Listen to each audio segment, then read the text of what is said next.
from the Same places, trap music, this that first react music. They can't hold me back, I'm feeling good cause I'm black music. Can't nobody touch this, my flow I can't rush this. Put them on silence when I'm talking, you should hush bitch. I am from the heavy base, my bro called a heavy case. Got a couple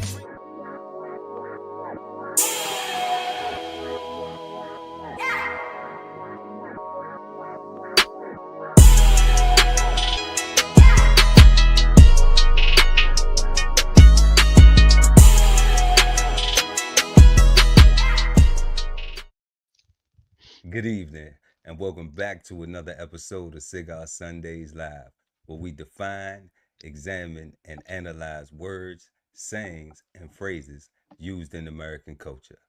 And tonight, we will be smoking on black fatigue.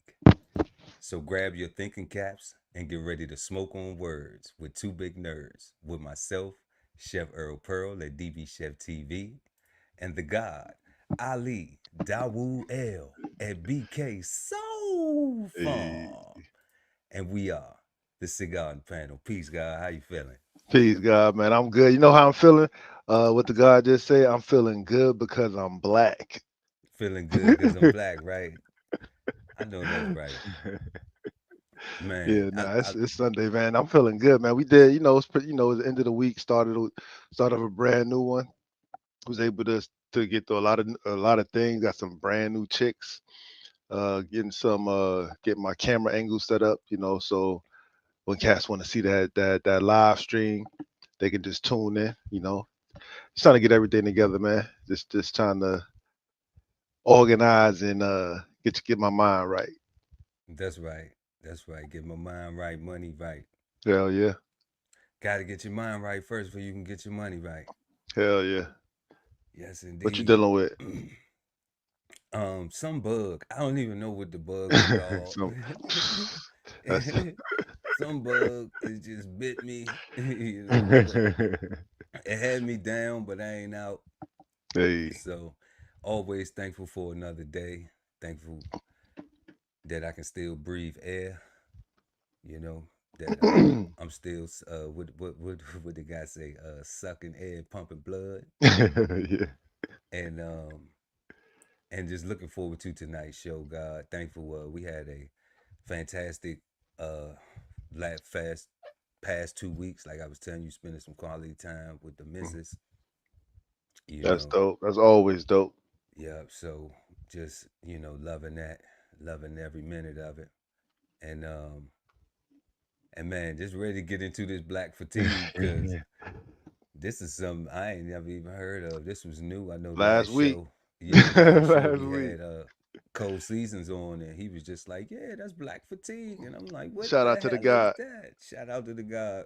Cold Seasons, man. Come on back up here anytime. Matter of fact, I'm gonna drop that link in the description. So if anybody watching out there, if y'all want to pull up and chat and say anything, just remember, keep it respectful so you don't get your feelings hurt. And we go ahead and smash that like button to y'all. Subscribe to the channel, hit the notification bell. We appreciate you. It's the freest thing you can do to support the channel. And we thank you, love you, God bless. It's all peace and everything for that. So if you are new to the show, here what we do is we have a saying, a word, or a phrase used in American culture, and we define it, and we usually have a couple questions that we shape our conversation around the saying or the word. And tonight it's a little bit tricky for us this evening because black fatigue is not in the Webster's dictionary. It isn't a defined saying, Now we could go look up the word black, and we could go look up the word fatigue. But I think in this case it would be a waste of time because we know that the definition does not correlate or identify or have anything to do with this saying, which is black fatigue. So we just have 2 questions tonight before we get to our final question of, is black fatigue bad, good, or misunderstood? Because right now it's completely misunderstood to me. I don't even know what the hell it is, what it's about, but we gonna find out. So our first question tonight, y'all, is what is black fatigue and where did it come from? That's the first thing we want to find out, and we're gonna try to figure out. Our second question tonight, after we find out what it is and where it came from, is black fatigue a saying that black Americans should adopt?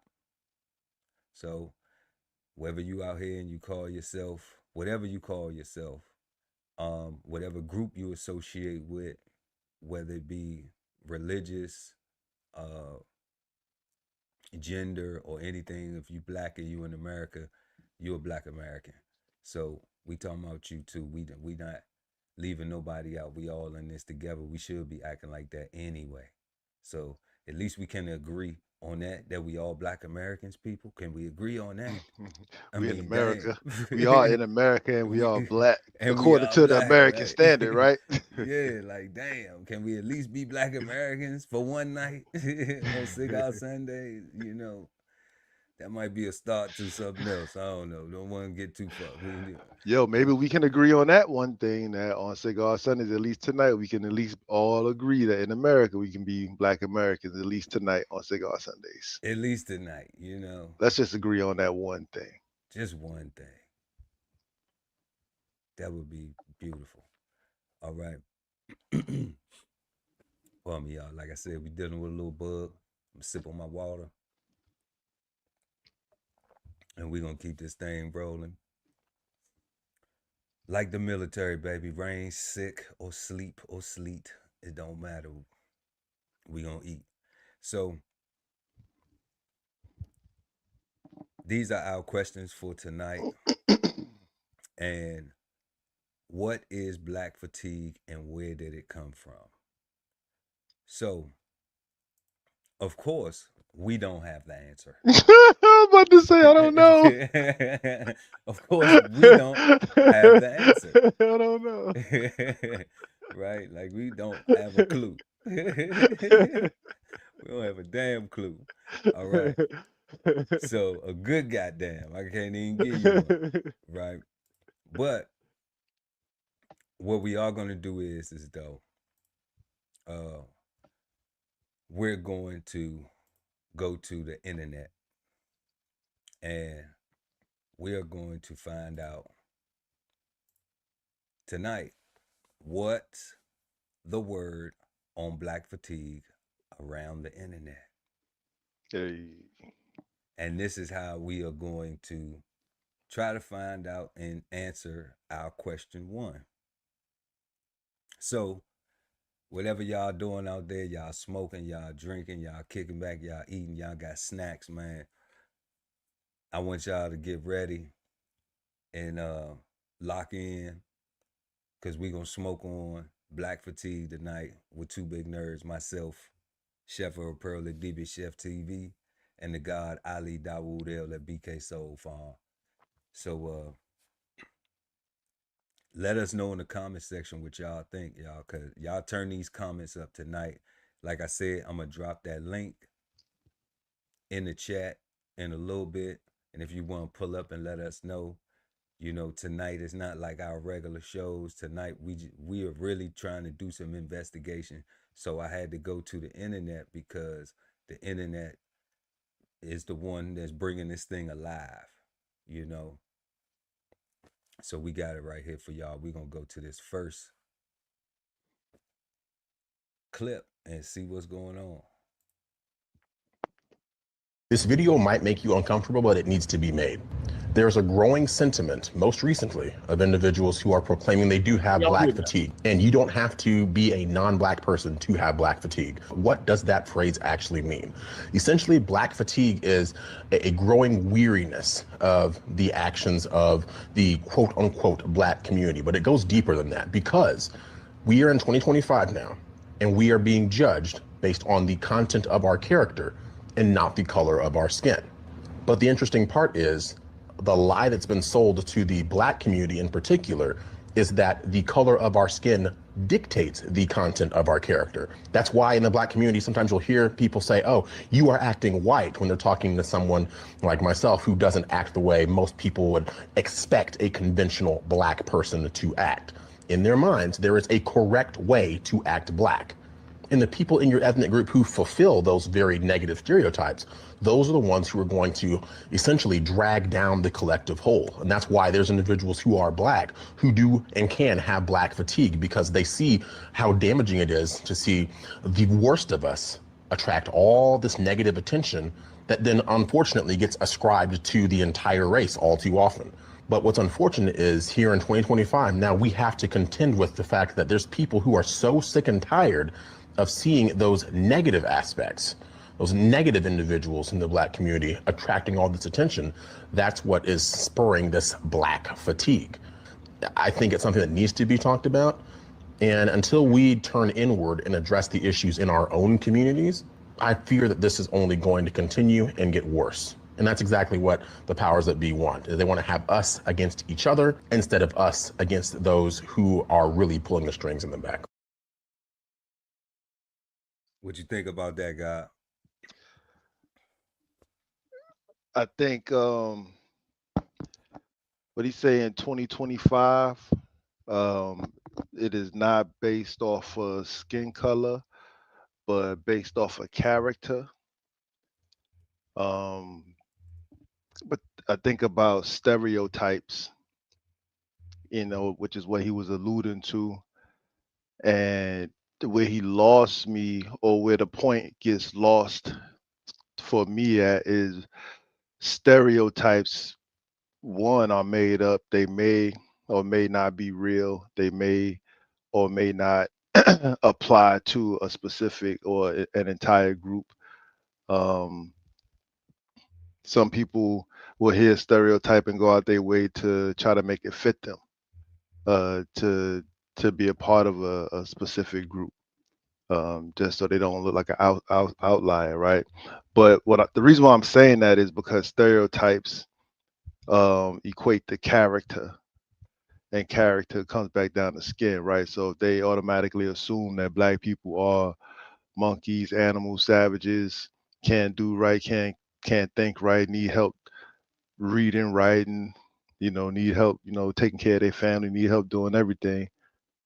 If they already think that first, and they see anybody trip and fall, or do something niggerish, or do something silly, or do something dumb, and they already think that every one of us is beneath the character line of a human being, then they just assign that one to us all as that one person that's doing something crazy, which is what the God is saying, which is what I don't like, because I'm saying if they already think in the first place that everybody's beneath them, who cares if they're looking at one example and saying, see, I'm saying that you can't use the person that don't look like me, can't use that example if you already think that all of us are like that in the first place. That's for the person that does not look like you. Yeah. Yeah, I get that. So, but is it cool for a person who does look like you to do that shit too? Because that ain't cool either. Because Nah. I remember when you said once, so like, and I put some thought into that. Like, I'm okay with being let down. And I put some thought into it. I put some real, and I said, you know what? You have to be. You have to be okay with being let down because you give people chances, like, and part of being a compassionate person is to give a person a chance,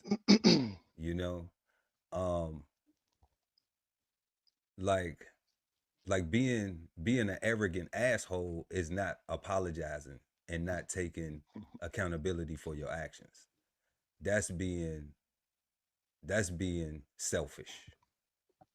So if you're gonna be a person that's gonna be like, okay, well, I want people to treat me the same way, then you have to be willing to acknowledge that you might fuck up too.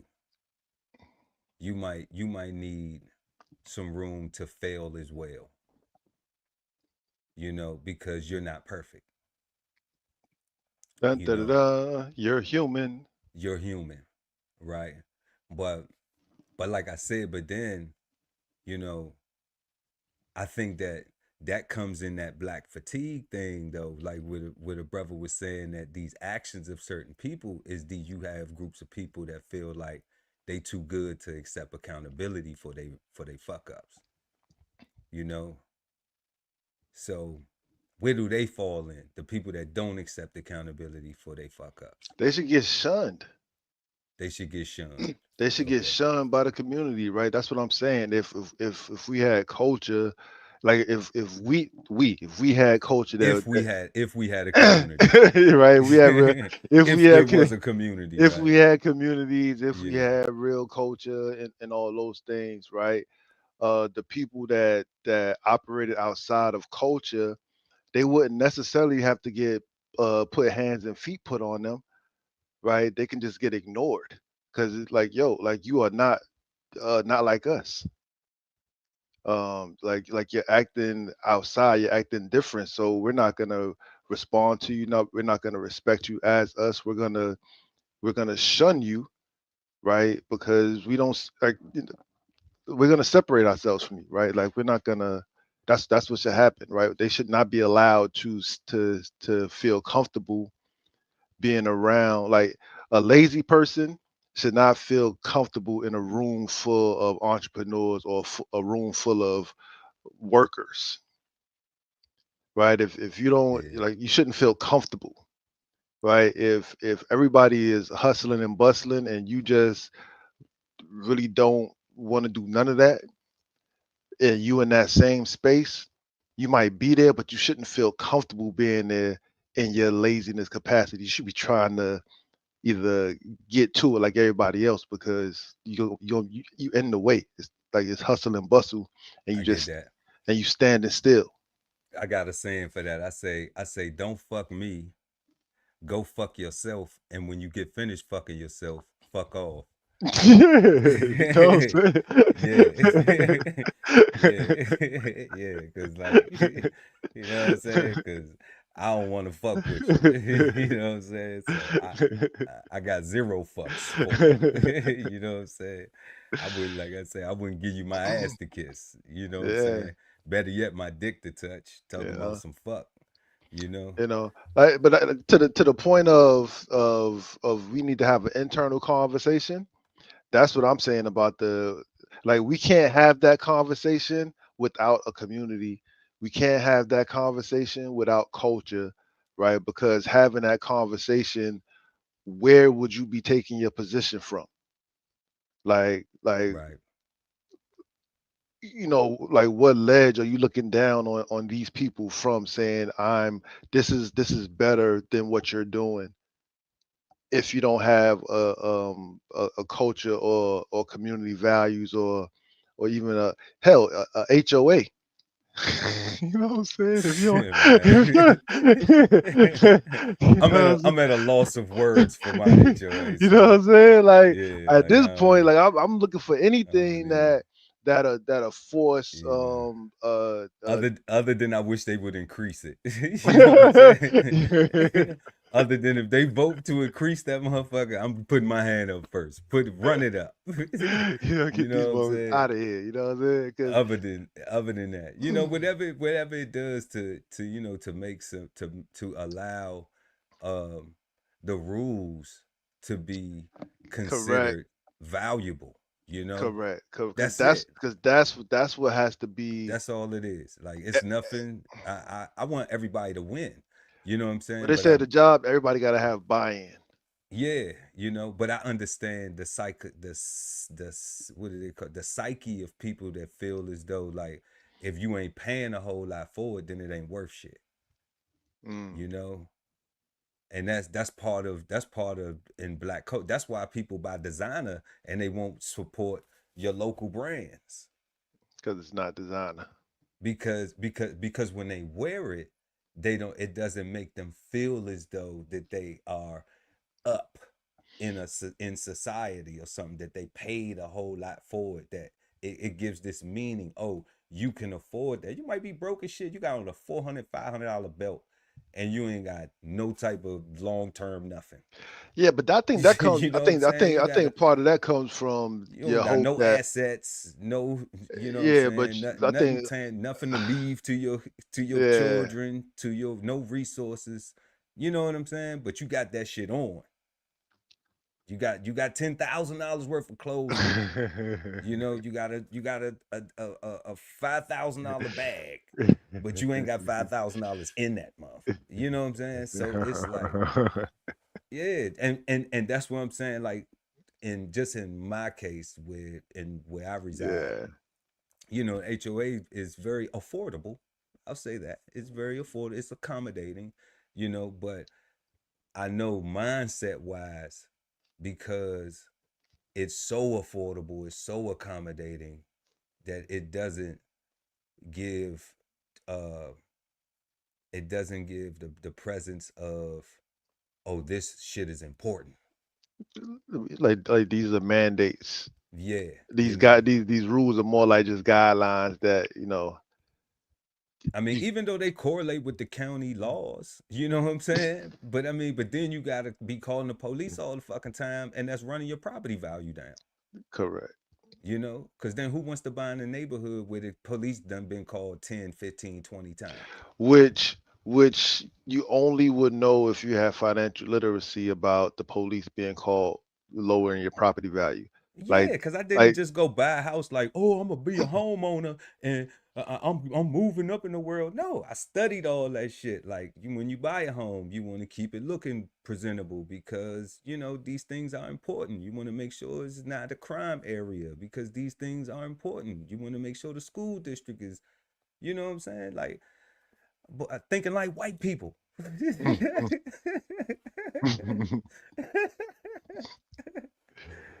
Ain't that what the brother just said? Oh, when you think like that, you thinking like white people, right? That's okay. But no, I wasn't. I was thinking like Pearl, who knows something about it. Like you said, God, having some financial literacy, understanding the value of an asset. yeah. You know, when I would just explain this to my wife. If you look at your bank account and you look at your retirement account and your any other investment accounts, and then you look at your home, and you look at your home as the most valuable thing you have. Meaning, if your house is worth $500,000 and Mhm. you ain't got $500,000 in investments, you ain't got more than $500,000 in investments, more than $500,000 in cash in your savings and your retirement, or none of that, then that is the most precious asset that you have. That is the most expensive thing that you own. You should be taking care of that like a newborn baby. Because if you ever have to liquidate it, that is the thing that will help catapult those other things. Understanding that is a part of financial literacy. Understanding that will not have you buying a home like, well, I ain't know this shit and I ain't know that shit and I thought I was moving up. I ain't know this was gonna be this and I ain't know. I get tired of our people going into that type of mindset. And then when they see other people who are on some shit, then they get jealous and then act like they think they this, they think they that. When the person that share the information, if your attitude ain't nasty, you know, the person to help you, the person to share their food with you, the person to grow food in their yard and share it with you. You know, I come from a community. You know, that part I can keep from my past. The other Facts. shit, you know what I'm saying? The other shit, the negative stuff, I don't even want to examine that. I don't even want to, like I said, I don't never glorify none of the bullshit that I did, because I think that is bullshit, you know? But people want to bring that out you because they don't want to see you winning how you currently, the shit that you overcame, you know? But I tell the haters, man, keep being lame, man. Keep working hard. trying to knock me off my square while you not focusing on improving yours. That's so crazy. Keep working hard trying to knock me off mine while you not improving yours. Trust me. I won't trust me. My shit just gonna keep on getting bigger. That's all we gonna do. You know, cause I'm not fatigued. I got a little cold, but we ain't fatigued.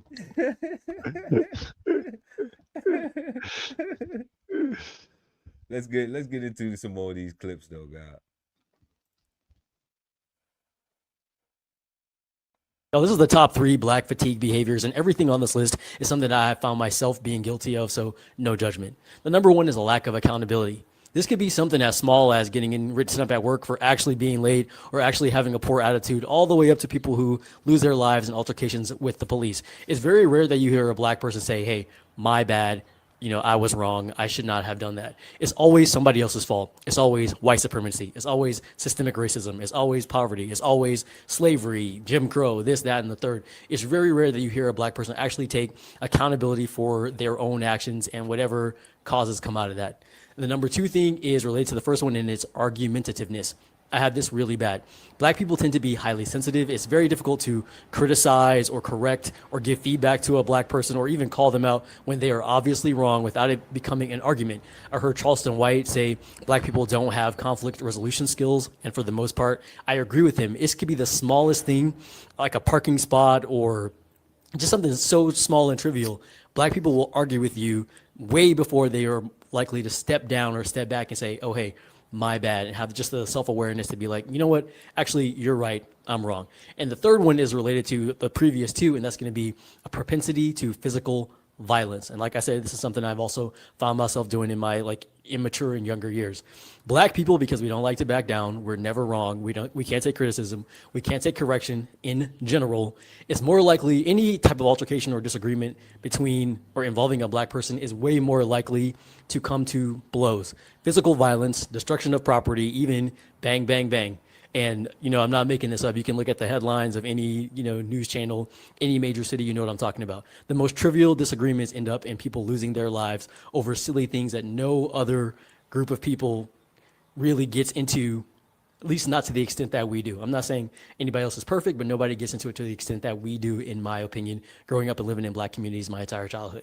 So I want to finish this video by saying that people are not their behaviors. You could always learn new behaviors, and that's why I think the conversation of black fatigue is actually good for black people, because like I said, we're so difficult to correct. A lot of times people will just observe the behavior and just end up not dealing with you. They'll never really correct you to your face. But the conversation about black fatigue is a great way for us to, as a community and individually, develop some self-awareness and see how we look to other people from the outside, and maybe, get called in to better behavior and more socially acceptable behaviors within the larger society. All right, y'all. Let me know what you think in the comment box below. You think about this guy?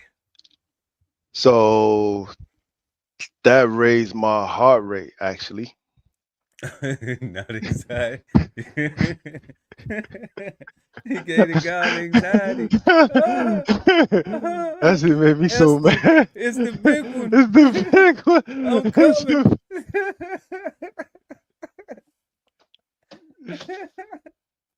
Oh man, that raised my heart rate a little bit. I'm gonna say this first, right?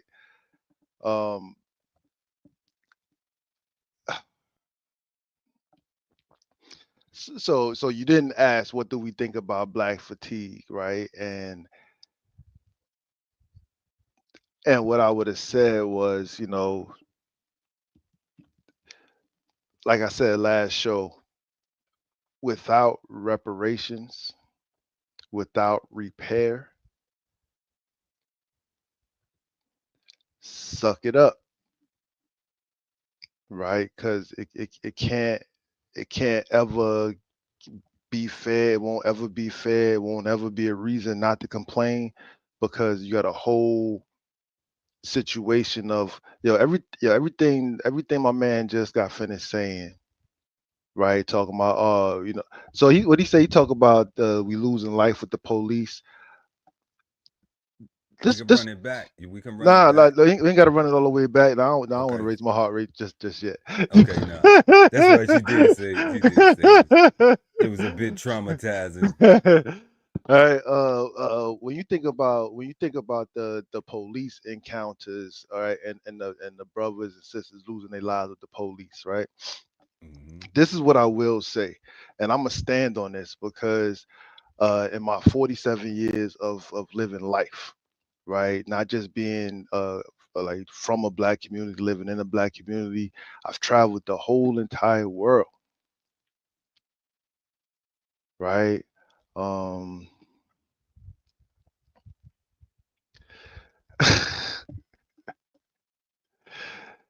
yo, we don't every yo everybody can see for themselves, right? Everybody in every hood, how especially if you're in a crime ridden neighborhood, you can bear witness for yourselves how many times you've actually bore witness with your own eyes of police actually beating somebody up or actually killing somebody, right? I'm not saying it don't happen. I'm not saying it's not real because I bear witness from my own history of seeing police put hands and feet and batons and back in the day they used to have those big walkie talkies and they used to just Yeah. Shit. I stayed out the way of them to be so, So that's how yeah, you get learn me. how That's to how you gotta right. I bear witness to For real. that. So I don't take away I don't take away nothing as far as I stand on there's no such thing as a good cop, right? But what I say is the stuff they show us on TV is just that stuff they show us on TV, right? Like I don't see that every single day. I see a lot of stuff happening. It's too many. It's too many. It's too many black people getting killed regularly. It's like it's too many shootings for the police to be everywhere shooting people. So let's just dead that, right? Like we shouldn't be like we die with the police too often. Like nah, like white people, everybody get messed up with the police. Like white people get fucked up with the police way more often. Is way more of them according to the numbers that they give us, right? So I don't want to hear shit like that. Um, propensity to violence, right? Again, like all this stuff, like once you start talking about, we argumentative, we can't communicate, we don't know how to deal with our emotions.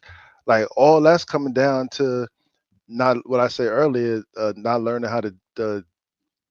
We have to let people disappoint us, or give people, allow people to the opportunity to disappoint us, right? Because if we don't learn how to deal with disappointment, our emotions will get inflamed. Our actions will be erratic. We will do things that we don't necessarily want to do just because we don't know how to use the words, because we've never learned how to deal with disappointment. Why? Because we need repair and we have not been repaired, right? There's a whole mental illness in this country called slavery that that my people are just being told to just get over it and forget about it. And it's like, how? Right? How do you do that on your own if you're telling me that my people, if the guys are saying 85% of the population is deaf, dumb, and blind, how are you expecting the deaf, dumb, and blind to get sight and to get hearing again on their own? I don't think that that's a part of the plan. I think that what we Nah, seeing is a I part ain't of the talking. plan I for ain't them. talking about the plan from the system. I'm talking No, about from us. no, Like, and I ain't talking about that. I'm not going hmm against nothing you saying. hmm You asked the question, how do the people 85% dumb, deaf, and blind, Mm. how do you get 85% of anything that's dumb, deaf, and blind to acknowledge a level of consciousness? I don't think you can. Right. That's not part of the plan. Yeah. No plan. No plan. Because we're here talking about these sayings like this black fatigue coming up, Mm. that comment that just created, you know, a Fred Sanford moment, right? So when you look at that, it's like that's not, because the other things that we keep on seeing are the majority of things, like you said, the police into altercations, the interactions going on with that. When you said the words, how it escalates because there isn't an ability to communicate. Even to add to that, you may be using words that are communicable, that are able to be communicated, but a person don't receive that. They don't get it until it's The actually hardest, the some hardest stupid stone. shit. Correct. You know? So like you could try to be kind, you know, but the people don't respect kind. Remember when I said, like, if you just gonna do it when the police call then why you just don't say, I'm stupid, you gotta call the police on me? I hate that. You know what I'm saying? So like, so we're dealing with that in real life, I hate that. you know, where it's just like, where you could try to be kind, right? You can try to communicate, but then it also goes back to that thing where you said you gotta allow yourself to be let down too. You gotta understand that you know, okay, like everybody isn't there. Everybody isn't able to communicate, you know? Well, my mother said everybody don't deserve a front row seat. You know, so it's Right. like, you know, then black fatigue is kind of making some sense, you know, a little bit, but I still don't think that we picking up on the origins. This is just Yeah. with Nah. the, So you know, I get the accountability stuff, right? Like again, all the problems, like so far, what I'm hearing, like without some kind of therapy, without some kind of acknowledgement of some hugs, you know what I'm oh, you saying? trying to get black people to go to therapy? No, Oh, I'm saying no. I think everybody need to go to therapy, bro. I think all of bro, America needs repair. I think everybody needs to go to therapy, but we talking All about of it. black folks right now. Correct, And correct. we talking about the black folks that still think it's a community. They not going to therapy. They don't think nothing they wrong with them. they the ones that need to go to therapy the first because they need to know that they ain't got a community, right? Right. They need to build that. They need to cultivate that. Right. Like, you know, Right. like a Like community is not twerking and, you know, and trapping. That's not a and community. just telling on each other and just taking advantage of each other. Like it's that's what I'm saying, man. Like for me, like black fatigue doesn't qualify um just because until we like if we have reparations, I'm like, yep, I'm black fatigue. I got it, man. You still complaining? I'm fatigued. Get out of here, cry baby. Right? If there was like Cass is still arguing and saying that they didn't do what they did. If That who didn't do what they did? they you got white folks saying that Who ain't who ain't do they it? said, they Who said ain't do what yeah, they did? yeah, they said it wasn't even them. Yeah, I mean, yes, that's what I'm saying. You got so many people like, like nobody wants to. They talk about don't want to take accountability. Nobody wants to take accountability for how this country actually became this country. Yeah, yeah. That's a fact. I mean, that's a huge fact because the black Americans have not received any reparations. Um, publicly, formally. Correct. Formerly is the word. Formerly. Yeah, because if that was in the history books, Yeah, you formerly. couldn't say nothing. Like you wouldn't be able to complain. Like everybody that would Yeah. complain would just get shunned and embarrassed. Like look at this, they Yeah. wasted their money, and now they And cry. that's a fact. The thing is now it's just like I think that more so understanding that is a shot in the dark. Yeah, You know, just having to understand. I mean, that's my personal opinion on it. I agree with that opinion. I don't know if that is, you know, I can't say that that's what we should die on, but I can say that currently living right now in the flesh, that's what I have to subscribe to because my bootstraps is all I got, You ain't lying. you know. So that's all I got to work with. So I need to make sure that they tight, and I need to make sure that I keep them clean, and you know, and ready for combat, whatever that looks like, you know. And that's figuratively. That's not, you know, or for real, you know, whatever however it need to go down. Like we just need to be prepared for it, you know. But I think that accountability, that self accountability thing, which is the tough part Yeah, of being okay with saying I was wrong, with being okay with saying, you know, we're not feeling like you weak or you lost because you apologize.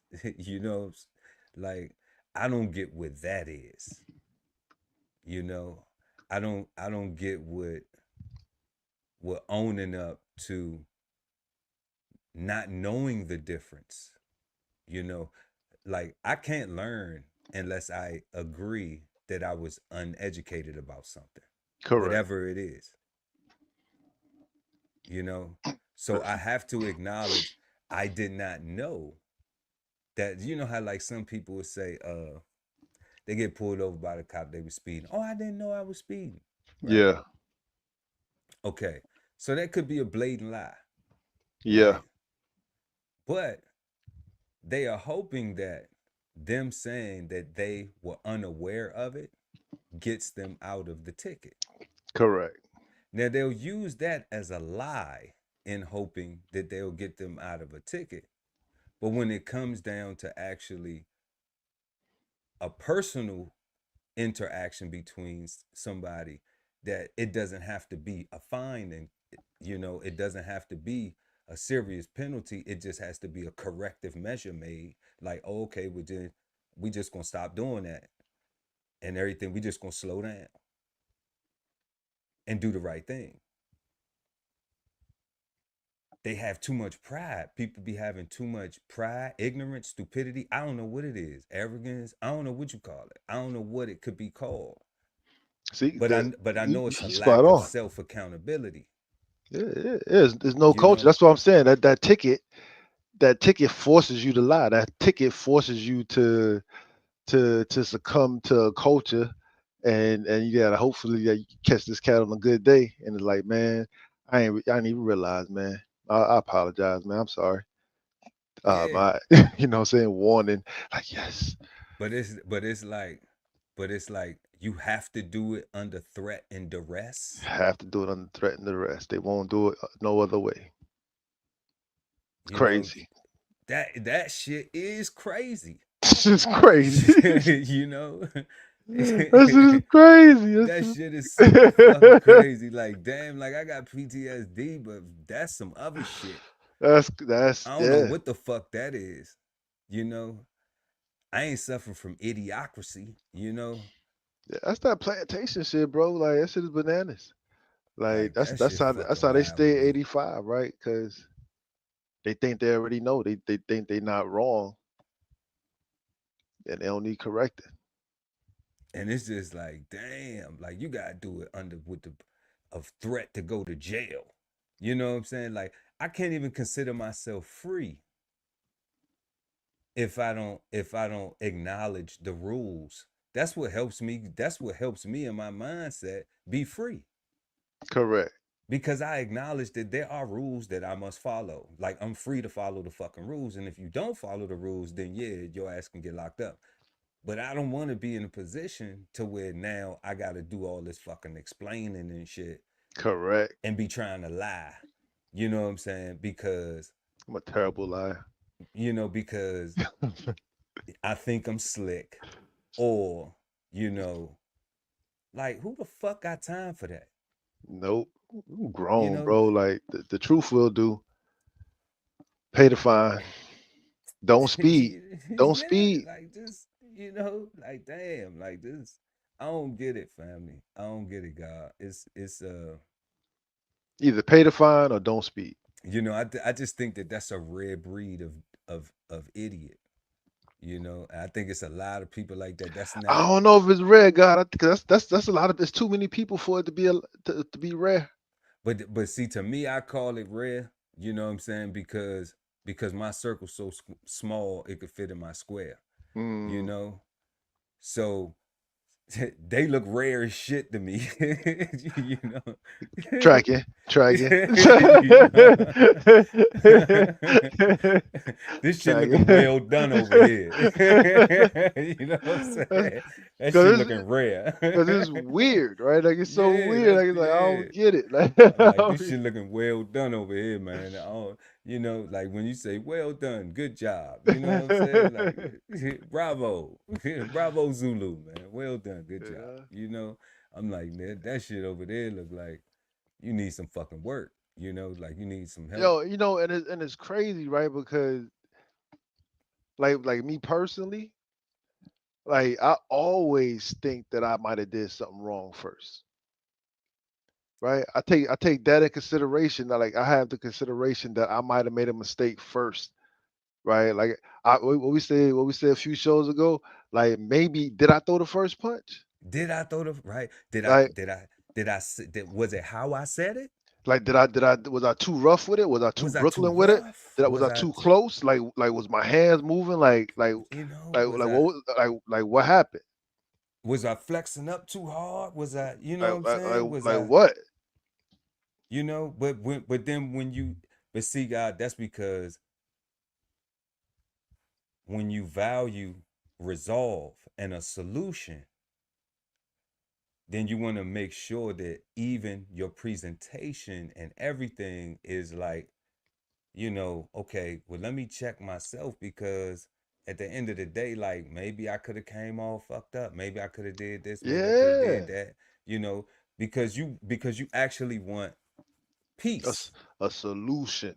a I like that. solution. Yeah. You know, and so you're willing to take accountability for your actions.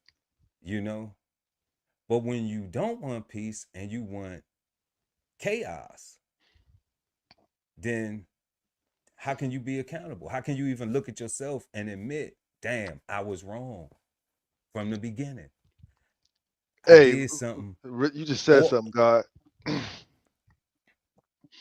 For those that don't know that they want chaos, right? If they don't care, right? If they have zero fucks, that means they choosing chaos, right? that Like if means they they choosing chaos, like right? if they don't, because that's usually what happens. Like they don't care, one way or the other. Because so for them, they're not necessarily choosing chaos. No, they want chaos. They live in it. They breathe it. They have Yeah, to have it. yeah, but they don't know that that's what that is though. They Yeah, they they may not know. they just They they may just not know. they just saying they don't care, and Yeah, they don't, they don't they're care. not attributing that to that means chaos. Yeah, but but that's probably because they ain't never been in no real conflict. And it Hmm. takes some living to understand that that's not peaceful living. That's chaos. You know, that's also not focusing on what you can be doing to improve the quality of your life, because ain't nobody who living in chaos, Correct. you know what I'm saying, focused on improving the quality of their life, because they too focused on fucking chaos.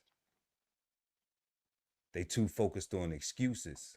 They too focused on lazy. They too focused on Bro, they're not improving at all. They only surviving.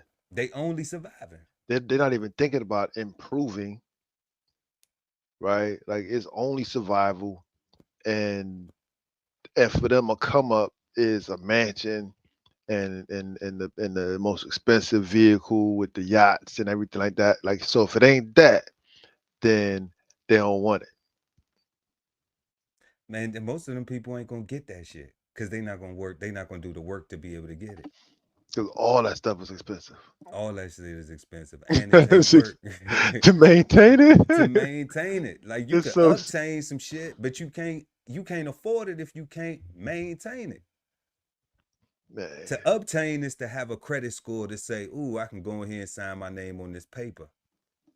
To maintain is to, oh, how much them brakes cost? How much them rotors cost? Oh, how much what, how much this, how much that?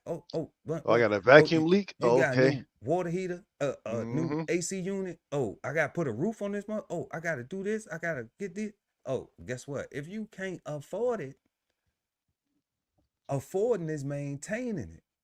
Obtain, you just gotta have a good debt versus credit ratio. Like, you know what I'm saying? That's not hard. We can holler at Garfield and get you one of them in a couple days, right? Like, Super quick, actually. Super quick. like that shit ain't nothing. You know, don't trick yourself out. Don't trick yourself out your own spot. But I mean, fuck it. Let's get into some more of these clips, guys. Let's talk about black fatigue because I know it got a lot of niggas upset. So black fatigue is basically the majority of America, every race, is collectively coming to the realization that black people are fucking shit up. Let me elaborate. The recent Carmelo Anthony situation where Austin Metcalf was stabbed and murdered at school by a lunatic who happened to be of the melanated descent, right? People are starting to really get fed up with the media and the schools and all these politicians constantly talking about how black people are oppressed and victims of white supremacy and using that excuse as a perpetual cover-up for all the cultural degeneracy that exists in the black community. Niggas is tired. I'm seeing it all throughout my social media. I agree with a lot of this they're saying because it's very true. Like, we've been talking about the issues within black culture for years at this point. And most niggas don't want to hear it. That's just the bottom line. But the truth is, people are fed up. And so now me as an involuntary Negro, because I don't even want to be associated with y'all, but I am. I'm finna have to get real loud. We might have to start a KKK, me and some more black conservatives, because you niggas just don't know how to act in a civilized society. Y'all don't know how to get married. Y'all don't know how to not lead an abortion. Y'all don't know how to stop voting for communists. Y'all don't know how to raise y'all sons. Y'all don't know how to do anything but eat hot chip, twerk, and lie. And I'm laughing, but it's really not funny. It's embarrassing. So check out my content. You know, I'll be on social media, on X, on Instagram, on my YouTube, just bringing light to these issues because it's a new example almost every day. And I get a lot of shits by friends and family alike for the things that I say, and I don't give a single damn. And me and my husband are in this together, okay? He will co-sign me at Choo Choo Beats because you niggas need to hear this. So my bio on Instagram says the truth will set you free, but first it'll piss you off. And if you're pissed off, well, it's because you just heard the truth. Was that the truth, God? No, so I disagree. I disagree with that From whole the involuntary Negro. if you're pissed off, then it's because you heard the truth. Like that's such a white tactic. Yeah, so far all I'm hearing is a bunch of white people in black skin right so far, right? The involuntary. She said she called herself an involuntary Bro, I had First, to laugh at it because first of all, the guy Ali Dawood L how? from BK Soul Farm is saying, I'm gonna stand on it, death to the Negro. Right? I'm saying that cat was born on a plantation, and Man, they need to go away.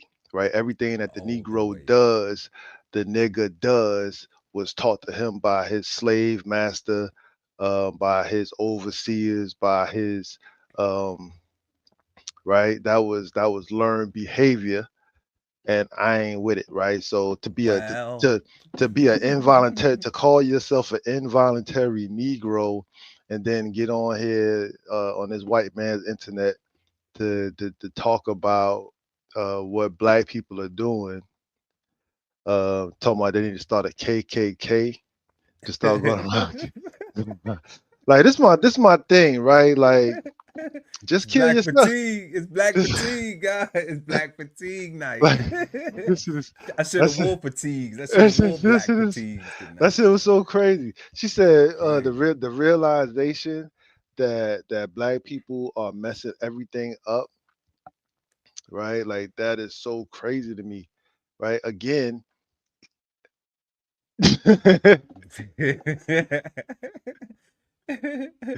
that's yeah, that's all. The next thing I can hear her saying is, if it wasn't for the white folks coming to get us, we'd be over there climbing trees barefoot and throwing rocks at each other. We were saved because we were savages and shit like that, I right? mean, she kind of went there with the twerk, hot Yeah, the Cheetos, hot and Cheeto. That's because that's all they do, right? and lie. And lie, right? And Man. and lie, right? All things that they learn from these white folks, right? But it's neither here nor there. Like, and she said, if you pissed off, like all these people are young too, right? Like she didn't look old enough to listen to me, like for me, like her saying what she was saying. I would just ignore her in real life. Just ignore in real life, right? That's the culture, God. We can't ignore the youth. They I'm on the so pulse. I'm gonna They go on back the to pulse. I'm gonna go back to what I said earlier, right? That's the youth. I think they should be shunned, Man.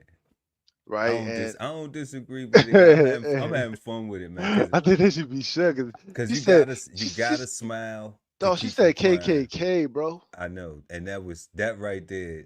I just had because it's like, She how said do she, how do you even how do you even mention the KKK in anything positive in correlation to a corrective anything for the black community, if there was a black community, but for black people in general, like yo, she had pretty skin and everything, right? beautiful Like sister, beautiful sister, beautiful sister. I'm like, beautiful like to locks see her and to everything, see her man. to like listening to her got me thinking she gonna be bleaching hair pretty soon, right? Well, I ain't putting Right. that on. We Like that's what her word. That's what her we words. That's what her we words ain't gonna do that. insinuate, right? Like that's what. Like for me, that's what I would want to happen. Like distinguish yourself and so I can shun you properly. Show yourself. Show yourself. Stand with a black everybody black fatigue. Stand your ass up.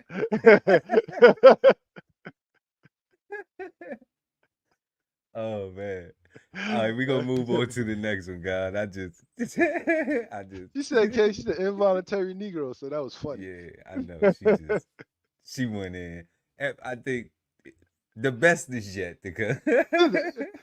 The best is yet to come. We got it. We got it. You're gonna love it. Yo, I think she could have not said. She could have stopped right before involuntary Negro and not said none of that other stuff, and she might have been able to stand on something, right? But involuntary Negro and She KKK. hey, she had me one that involuntary Negro. I said, what?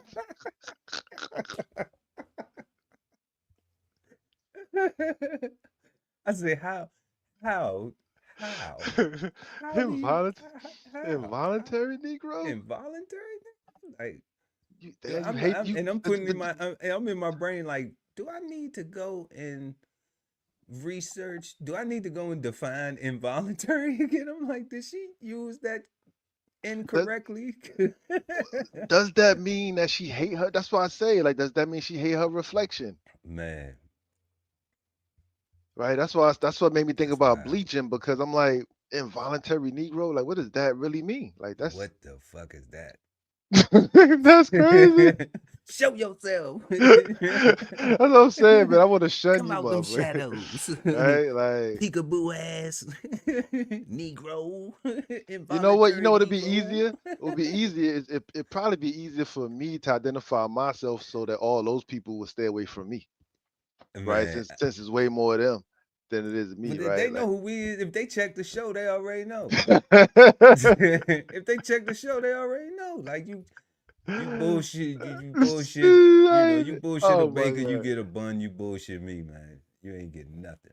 nothing, bro. You know, Involuntary Negro ass. That's some funny for shit. real. You know, shout out to Granddaddy, man. That was his words. Yeah, man. Black fatigue is real, and folks are getting fatigued from being constantly disrespected, treated as if they're always the problem, treated as if there's absolutely no accountability and responsibility on the part, particularly of Black folks. And, you know, unfortunately, the loudest mouths in our community often are the most disrespectful, most dishonorable voices in our community that are, quote unquote, speaking about the grievances that Black folks have against America and against white folks. The thing is that even as a Black person that holds a view or perspective that isn't, quote unquote, the popular or mainstream perspective, you're treated in the same way that they deal with white folks that they feel have wronged them, or that they feel are responsible for their station in life.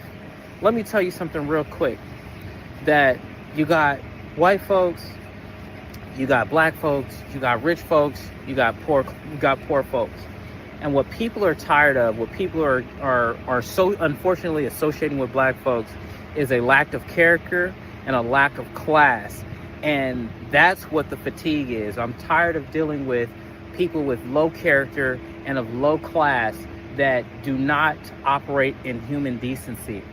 The thing is that we as Black folks have so many criticisms about white folks and all that, but are unable to look at our own behavior, look at how our own mindsets cause our own demise, and yet we want to blame everybody else for it. We don't operate from a place of excellence. We operate from a place of victimhood. We don't operate from a place of responsibility and accountability. We operate from a place of victimhood. We don't operate from a place of opportunity. We operate from a place of victimhood. And as a result, people are tired. People are absolutely tired. They're tired of being held responsible for things that are within Black people's control. They're tired of being told that they're wrong just because they have a different opinion, a different perspective, and a different experience. They're tired of it. And I know that if I'm tired of it, and I know if I'm tired of it, I know that the folks that are being blamed and being talked to crazy are tired of it as well. So, you know what? If it's anything that I've learned, is that folks will watch you. Folks will watch you. They will watch you. They will watch you. And the moment that they get tired of your stuff, it doesn't matter what you say. It doesn't matter the apologies that you have. That's it for you.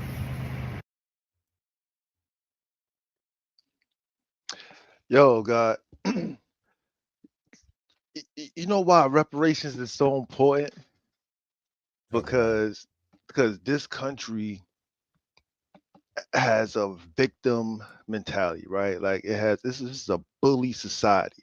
Because this country was founded and built off of slavery, off of these looking down on those, and it's like, oh, you getting up, let me push you down more.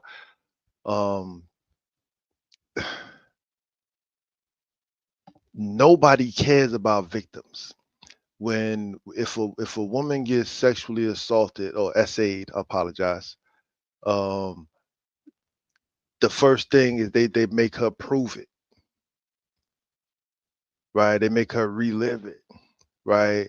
Anybody that get assaulted, you gotta go through this whole process, right? Which is necessary, right? But Yeah. it also come out to, but it starts off on some old, if you're not willing to look the person in the eye and say that they did it, then we're not gonna believe that they actually did it to you, right? So who cares how who Whoa. That's a little extreme though, God. Cause like if you take something to the police, you gotta prove the crime. Like you, regardless. No matter what, my no matter man where you at though. my man got his head snagged, got his head tugged at the job. Dude said, what the hell is that? Your hair look like pipe cleaners. Okay, that's not SA. That's not SA. You don't move the goalposts. We talking about a SA situation because you may be your point may be valid in what you're about to explain, but when it comes down to a SA, like because we've seen in the military, Can't use the military guy because okay, where we seen in real life, in whether in the military or outside the military, you have to face your accuser. That is normal. Like you have to. You have to be able to. If you snitching and you in court, you got to sit up in the stand and be like, yeah, that's them right there, right over there. You got to do that. Like so, that's the part of the process. We can't sit here and say don't express, don't tell. We can't say don't tell if I'm you've not been saying if you've been victimized, but you have to go through that process though. Like anybody who called the police on you, they saying they did this, they telling. So all, so all that's automatic. Like if you call the police, you telling. You know what I'm saying? Like from the quote for everybody who want to be real niggas, whatever the fuck that is, right? That fucked up part of our culture. When you call the police, you a snitch. Cause you called the police. So because we have that negative thing right there, then it can't be where if you are a victim, like when you talking about a person that SA, they are a victim. They victims of have to victims. be able to look that person in the face and they have to be able to talk to whoever's going to prosecute that person or their defense attorney or not their defense, but their representation. They have to be able to communicate that story. And they have to be able to do that in order to get justice. Like that's just a part of the process. Because the way it sounded is like that's not what you meant, but the way it sounded is like they could just make an accusation and then that's your whole weight. And then they shouldn't have to, go in front of the judge or go in front of the courts and say what they need to say, to get justice. That wouldn't be fair. Because then in the world that we live in today, then you would just have opportunists just, saying, hey, he did this, he did that, she did that, they did this, whoever did what. And then what? Then now they just get automatically, no, you look like you did that shit, so good, you gone. Yeah, nah, That's not fair. nah, just real quick. So at no time was I talking about in the courtrooms and none of that stuff. I'm more so speaking about TMZ, World Star cameras in people's faces. Oh, they shit don't matter. But it does though, right? You talking about court of public opinion. Because that's the 85%. Right. That's like those are the people, that's where that's where the people get their morality from. Right. That's where they get well, what was she wearing? Well, why was she out there that late? Right? Why was she by herself? Why was she drinking? Why was she doing this? Why was she doing that? That. I get that, God. But look, Right? That's we got public. to show. We got to show, right? And that's a part of entertainment. Like without that, people don't tune into shit. Like because because they're not their lives. They not out busy doing shit. Like we make time to do this. True. You know what I'm saying? But this ain't our life. Okay? People wake up and turn on fucking TMZ. You know what I'm saying? And that's what I'm saying. They following And they that's my following point. the lives of And that's what oh, I'm what the fuck did saying. LeBron eat for lunch? Like, bro, Like, who like, fucking cares? Like, you know what I'm saying? Some people do, you know what I'm saying? a lot of people do, You right? know, like, so And that's what I'm saying. So, like, to those people who, you know, that's the reason why they make the nosebleed seats, you know? yeah, but then you get into the whole they ain't got no class, they ain't got no character. Like they get if they getting their morality and everything from the TV, from entertainment, that's where they're getting all their values coming from, right? Because there is no culture at home, there is no culture in the community. Oh wait, there is no community, right? So the only consistent value inputter is that of social media, meaning the news, the movies, the music, the videos, all that crap, right? Like it's stuff that somebody else is telling. It's still the same minstrel shows, just updated, saying this is how these people are over there. This is what they act. This is how they act over there. So when you see these people, this is what you should expect from those people. It's kind of to your point of last time about you, like you hate people saying like where you from. Like it Right. don't matter because when you ask that, they want to automatically put you in a box of what those people are, and they get that box from the TV, Right. They get that box from TV. right? They get that Mhm. image of where you are from and how you're supposed to act from the TV, right? Yeah. And that's what I'm saying. Like that shit is corny. Like That we shit's need, super corny. It is. you know what I'm saying? Like we should, which is why I said they should be shunned, right? Because that young lady was It should that be young shunned. that that, that young Stone what's like what they kept saying. I kept hearing it over and over again. It says the loudest mouths seem to get all the attention, right? And they seem to Yeah. be the ones that's speaking up for the community. And my question is, who's giving them the mic, right? I don't think Who's nobody giving them the check it mic. out, check it out. Because even if they getting views, who's controlling that algorithm to get that video out to the masses and population, right? Like what because it's all controlled. Like nothing, almost nothing is organic for real, right? Not on this internet. Right, if you're not buying views, buying subscribers, and doing everything so you can get that YouTube plaque saying, "Look at me, I got 100,000. Look at me, I got this. Look at me. Everybody, look at me." And I'm saying, don't look at me, pay me. No, we 100% organic. We got it written on the wall. 100, yeah, we Yeah. 100%. It's worth it. We not Yeah, paying for views. I wouldn't We even getting know it how to out the do mud. that. We getting it out the mud. I You would know, I wouldn't even know how to put on the act for the views and for the all that stuff, right? I wouldn't even know how to do all that stuff, for right? real. But like that's what I'm saying. Like how does the loudest ones get to speak?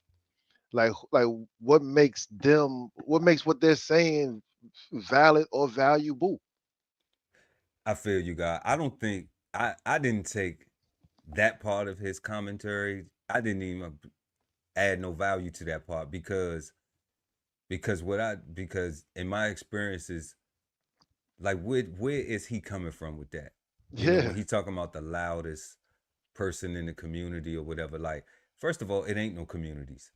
So that's where I just like debunked that whole what he Yeah, said. like who is Like he talking about? so and even when I'm in when you in places like let's take it back to like what you was talking about earlier, like a HOA, and you Mhm. got somebody in the room who loud as like they not the exemplary neighbor.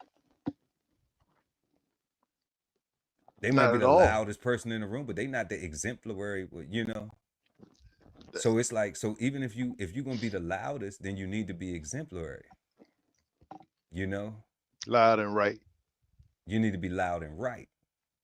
You know, not loud and fuck y'all. I'm gonna do whatever the fuck I want to do. Fuck the rules too. You could have said that quietly, Yeah, because you could just sit back in the cut and not be noticed and do that shit.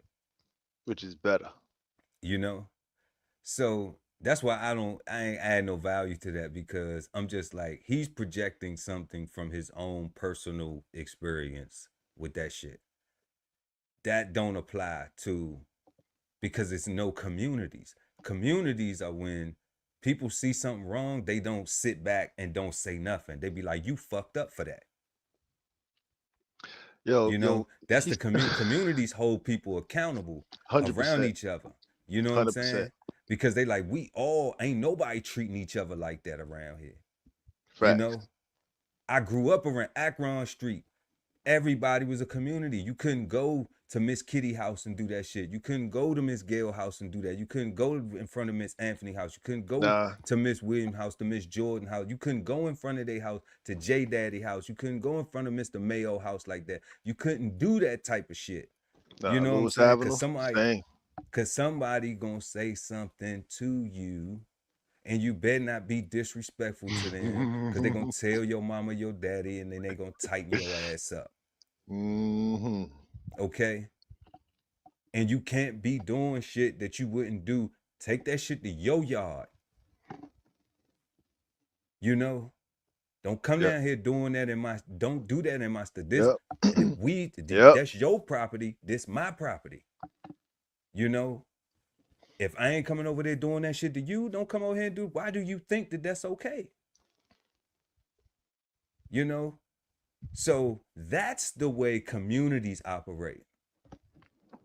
And it wasn't a person sitting back saying, damn, well, he ain't have to do this and he ain't have to do, well, you ain't have to, you know, people take accountability, and people say Everybody. everybody takes accountability. Everybody. If you wrong, you apologize. If he wrong, he apologize. Everybody shake hands and you going about your business. That's the way shit work in a community. But in a nigga ass neighborhood, people are sit and watch and laugh and act like, oh, that person, and pick a side, right? Pick a side. That pick a side type dumb shit. When you gotta lay your head by a motherfucker, like, that's the stupidest shit on the fucking, you know what I'm saying? Yo, actually, yo, what the question is, guy, like, so you and I both came from a community, right? And then the community morphed into a neighborhood. That's some neighborhood shit. Pick Then a it changed, side. Like, and what, you gonna then go it around the changed to the corner and hood. fight the motherfuckers on the next street? Like, come on, bro. You know what I'm saying? We all go to school together, ride the same school bus. Yo, the other thing I ain't like what he said. He said the no human decency, right? Like, I thought that was interesting, because that brother was making it seem like all black people going around eating people, right? And we don't But I could relate to that, because the human decency is not condoning bullshit. It's calling the bullshit when you see the bullshit. I don't know. And that's a part of human decency. Well, okay, so this the thing right here. All right. When people pick sides, right? There's a level to that shit. Because people will fake pick sides. Like, a motherfucker will say, okay, I'm cool with you, all right? But I don't fuck with him or them or that other person, all right? But they won't elevate you, though. They won't help elevate you, because they know you still fuck with that other person. And because you fuck with them, if they elevate you, it might help that person who they really don't like. So see, that's the reason why that playing the fence shit is some sucker shit. That's the reason why it needs to go back to community.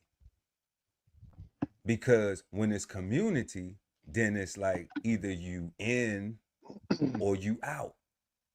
Facts. And we all together. It ain't just, oh yeah, like a motherfucker be like, yeah, I'm cool with you, but you can't come in my motherfucking house though. I don't trust you for real. It's a whole lot of those people. I'll meet your ass on the street. You see what I'm saying? Yeah. So that's a motherfucker being fake to you enough for you to be cool with them, dummy. Cause they not gonna let you get close enough to fuck them over because they know you full of shit. They know you fake. They just don't want to tell you to your face, so that make them fake too. So birds of a fake ass feather can flock together. Yeah, that's because we never learn how to deal with disappointment. Right? We don't know how to communicate. We don't know how to express ourselves. We say shit like, "Nah, I'm good." To be cool, to be down, to be a part of the what? You know what I'm saying? Part of some shit that ain't helping nobody come up. Because we think there's a community, so we want to be part of the community that we think there is, that there's not. That ain't helping nobody elevate.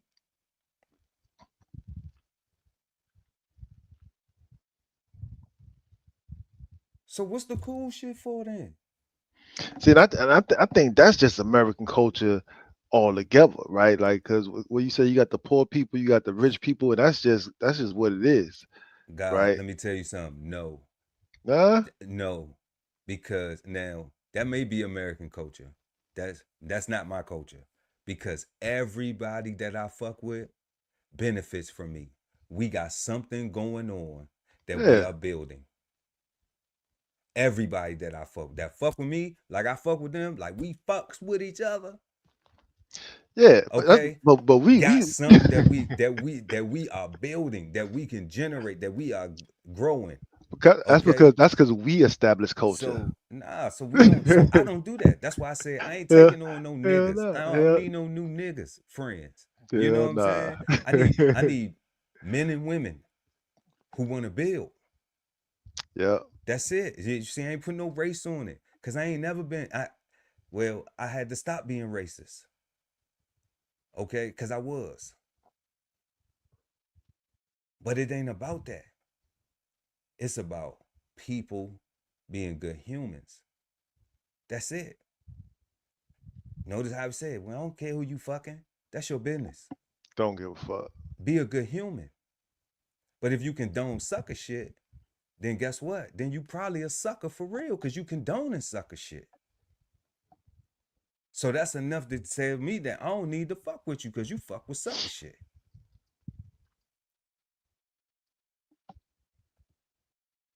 You know, and I gotta be judgmental. I gotta exercise good judgment. Everybody supposed to exercise good judgment.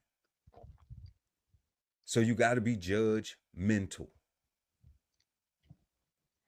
Check out first episode. That's the first episode we did. Judgmental.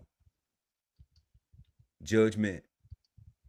Put an AL at the end of it. It's all the goddamn time. You gotta exercise good judgment. You telling your babies, use your judgment. You know better.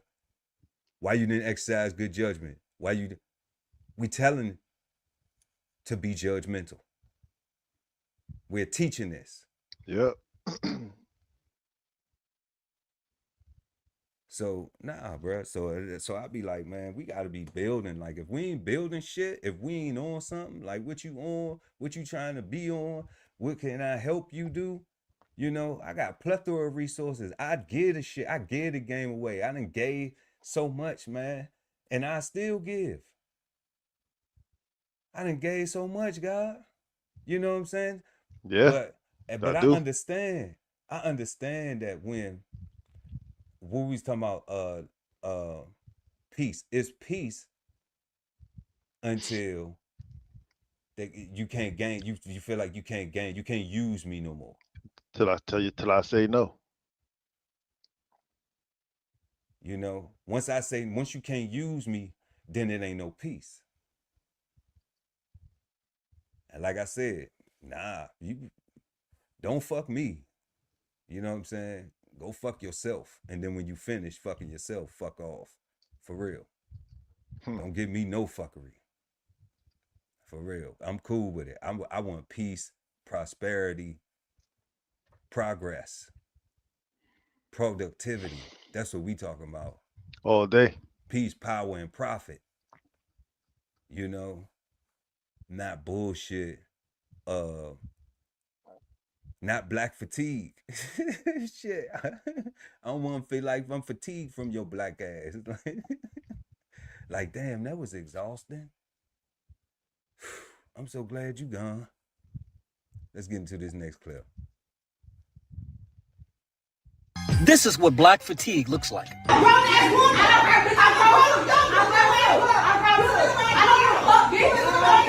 just trying to get my sandwich, bro. This is why people are tired of black people. We can't even take y'all to fucking Subway to order a sandwich without y'all arguing and trying to fight each other. Black people like to think that the world revolves around them. That you gotta wait on black people. We gotta get ours first. I'm gonna handle my business. I don't care about anybody else's shit. I gotta sit back and yell and scream and holler and act like I'm a little girl rather than a grown woman in a restaurant. This is another reason for why people don't take black women seriously, because they act like this. I don't care who was wrong in the situation. Both of you are hood rats acting like two children. This is the main reason for why I'm not even talking about white people, but a lot of minorities in this country are tired of black people because they have to deal with this on a daily basis. They have to go to restaurants and go to schools and go to parties and go anywhere. And this is the kind of behavior they see from black people. We take up a bunch of space, we sit back and we put all of our business out there for everyone to hear. And then when someone says something, oh, they in the wrong. Who the fuck are you? You need to mind your own business. You made it everyone's business when you came outside to act a fucking fool today. So don't be surprised when someone wants to say something about it.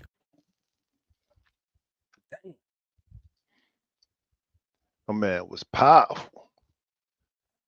But he said the black women though, like nah, shots fired. He sound like he hate women. Don't he sound like he hate women though? Like nah, bro, don't do all the sisters like that. All the sisters ain't on that to all the people so far that's talking this black fatigue thing. To any minority that's tired of black fatigue, if it wasn't for black people, your ass wouldn't be over here in the first place. So shut the fuck up. Right? If it wasn't for black people being black people, if it wasn't for black people yelling, screaming, standing up, sitting in, fighting back, getting spit on and getting all kind of, treatment, you wouldn't be in this country saying what you don't like about black people, right? Again, until we address the elephant in the room, I don't want to hear about nobody saying what they don't like about my people, because I'm saying shut the fuck up talking to me. This is not your conversation, right?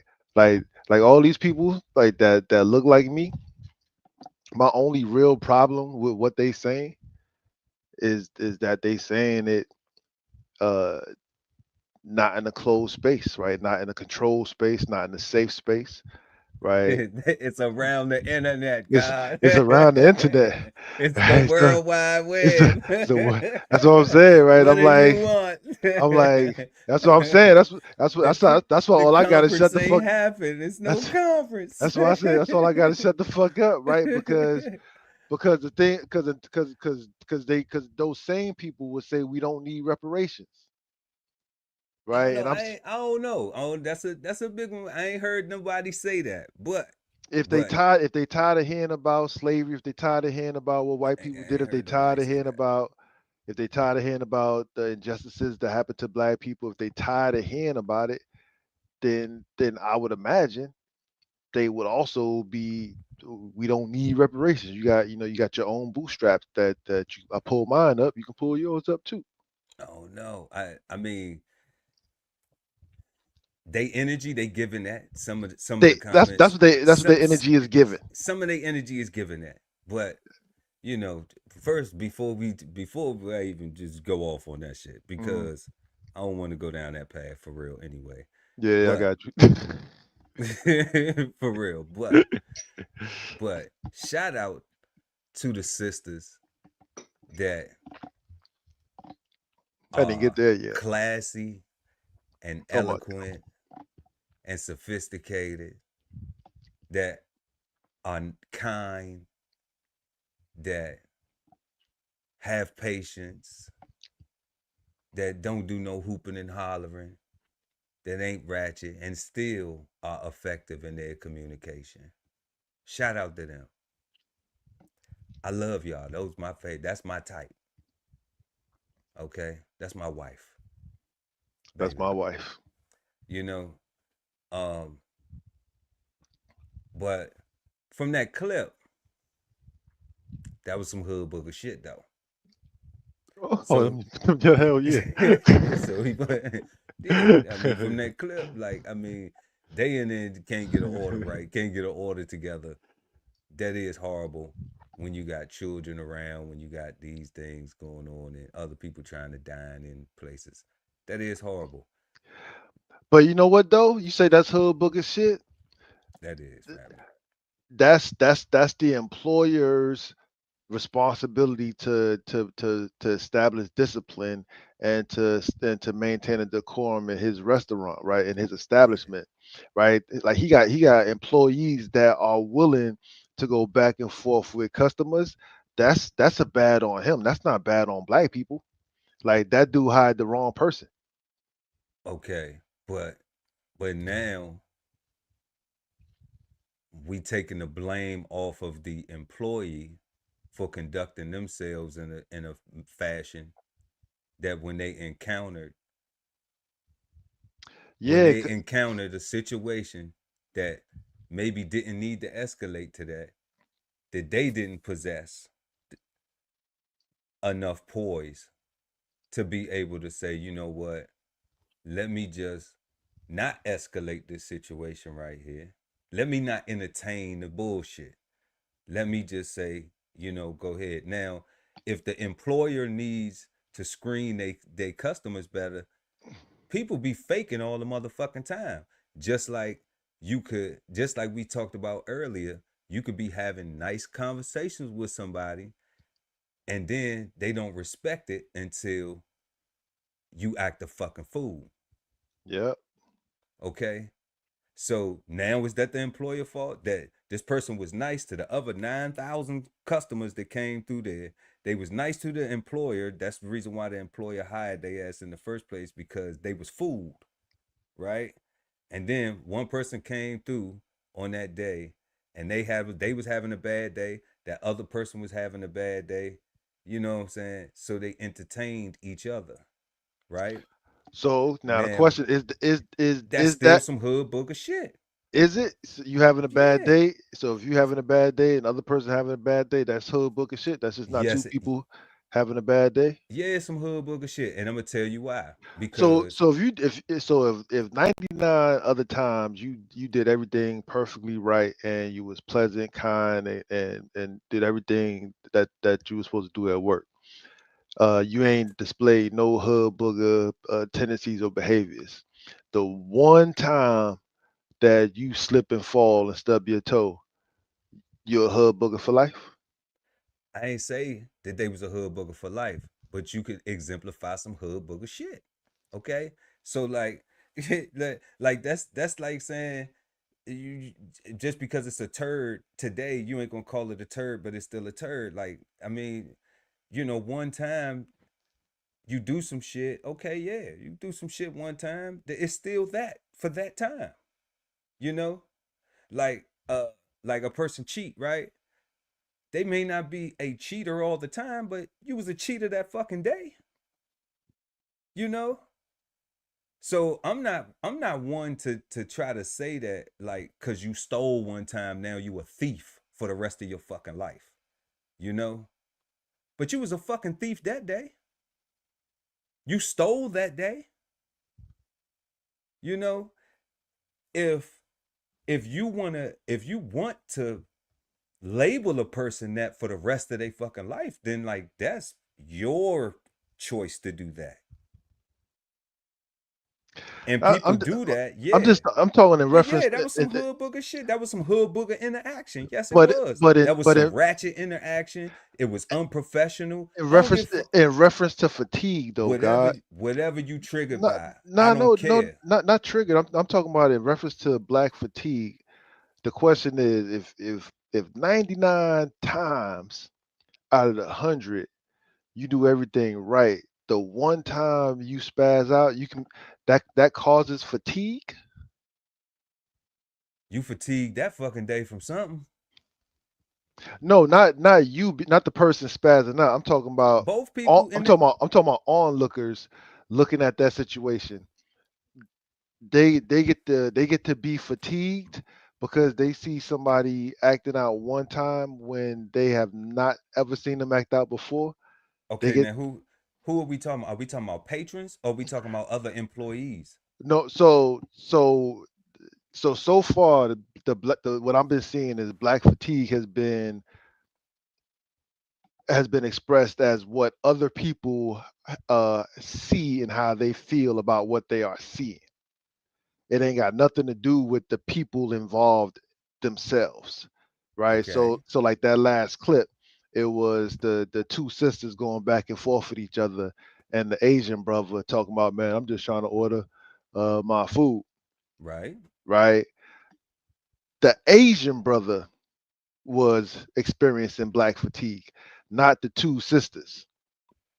And I'm saying, does the Asian brother does he get the right to have black fatigue in this situation if he ain't never seen these two people go at it each other go at it before? If he ain't never seen that cashier spaz out before, and this is his first time seeing it, does this encounter get to be qualified as black fatigue Okay. and not I just a get your bad? question.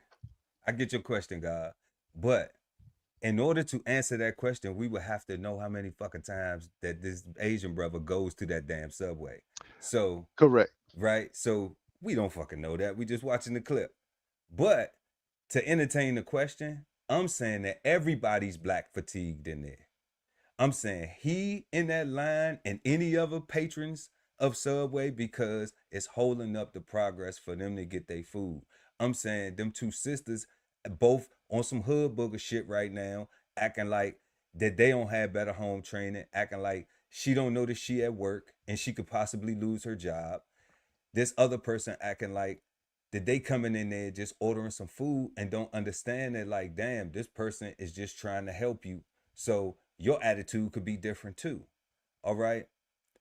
Everybody can do something different. Everybody can look to be better in the situation. Everybody can look to have some what you call compassion. Okay. I don't disagree with none of that. So what I'm saying is everybody's fatigued. The onlookers are fatigued, and they looking at two black people have a nigga moment. Okay, a hood booger moment, a unprofessional moment, a uncourteous moment, a uncaring moment, whatever it is. I'll even make it personable. I had a situation that turned into a yelling situation where I wasn't even trying to yell. I ain't even start yelling. The person just automatically just turned the fuck up to evade solution. So you know what I did? I said, oh shit, I got time today. Fuck it. I'll entertain this shit. So I decided to have a hood booger moment. What a motherfucker. And you know what I said? They wasn't listening though. I said, this is the last time you will ever get my attention. Because you don't value kind adult communication. And you showing me this now. I ain't making this shit up. Your actions are reflective of it. But this is the last time that I will do this with you ever in life. And I stand on that because I can. It's not to be mean. It's not to be rude. It's not to be better than or nothing. It's because I value peace. And if I try to come with peace and you want some bullshit, what the fuck do you want? Do you want war? So, if you want war, crash the fuck out. You know what I'm but saying? to your Like, don't point, do a whole bunch of sucker shit. Crash. Grab your gun and crash. but to your point, God. Fuck the dumb shit. You know what I'm saying? Because don't Yeah, nobody but had time to be playing with nobody. So those two people right there was holding up progress. Those two people right there could have done something different. Somebody could have said in that situation, you know what? Just like I could have said, all right, I ain't gonna do this with you, right? I could have said, you know what? I ain't gonna do this. I'm gonna turn around and go in my motherfucking house. Cause I ain't gonna be standing out here in the middle of the street when I done paid $300-some thousand for some shit, yelling at a motherfucker who in the wrong. I could just go call the motherfucking police and let them find your ass. You know what I'm saying? And take you to jail for real. Because 1, 2, 3, 4 fines, the state says that shit that that it's a 30-day jail time on it after a certain amount. I ain't make that shit up. I knew that. But I'm trying to spare that because what? Because we in the same fucking because that's how you treat people when you in a fucking community. All right? So you can act like a hood booger. You can get offended by the shit. I don't give a fuck. Don't act like that. Don't carry yourself like that. Carry yourself like you got some fucking respect, like you value where the fuck you at. Not trying to be where the fuck you from. If you from the slum, I'm from the real motherfucking slums. The real motherfucking hood. I know bitches that are, I know real bitches that call themselves bitches. For real. And I don't promote that dumb shit. Fuck all that shit. I'm black fatigued out this motherfucker. For real. I'm sick of that shit. I'm sick of nigga shit, man. I'm tired of it. I'm like, we deserve so much better. We deserve better. Because ain't nobody gonna fucking give it to us. So we gotta take that shit ourselves. And if ain't nobody finna go to war, if you ain't finna pick up your gun and go bust it, then act like you got some fucking sense and get the hustling out this motherfucker. Get the working, get the pulling your bootstraps up, get the some supporting your interests and living, get the building some shit, get the grinding. Whatever positive thing you can do to improve the quality of your fucking life. Cause they ain't coming with the fucking check. I don't give a fuck how much you scream and how much you holler. If you ain't gonna pick up no gun and go bust these motherfuckers, then you ain't gonna get shit but what you work for. So motherfuckers can miss me with all that shit. I'm listening to you, right? You not saying the same thing they say. Like so far, the people that I ain't on what they on. Which is why I'm saying I don't know if you black fatigue.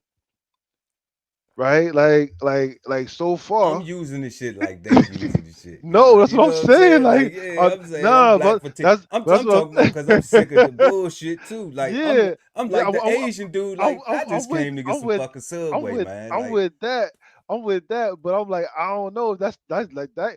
Everything you said ain't nothing with it, cause nah, cause they ain't on it. You know why? Cause they stand in that Subway arguing and shit instead of just trying to go on about instead of the young lady trying to go ahead make her sale so she can get them people in and out, and then the other sister in there, you know, just go ahead and get your food so you can get back on your day, so you can get back on your hot baby girl, so you can get back to what you need to be getting back to. I'm sure she got plenty of shit that she trying to just go get her food and get back to her life, her job, whatever the fuck she got going on. And people don't be focused on that. People be having so much free fucking time on their hands to be useless.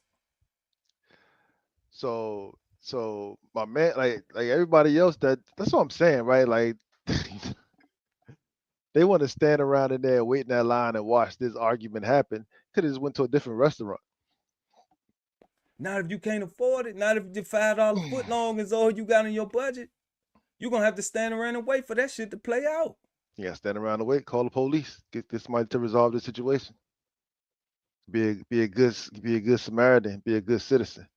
Right? Nah. So that's the reason why I say I don't think you black fatigue based on what they saying is your situation, your personal situation did not and does not make you dislike black women in general.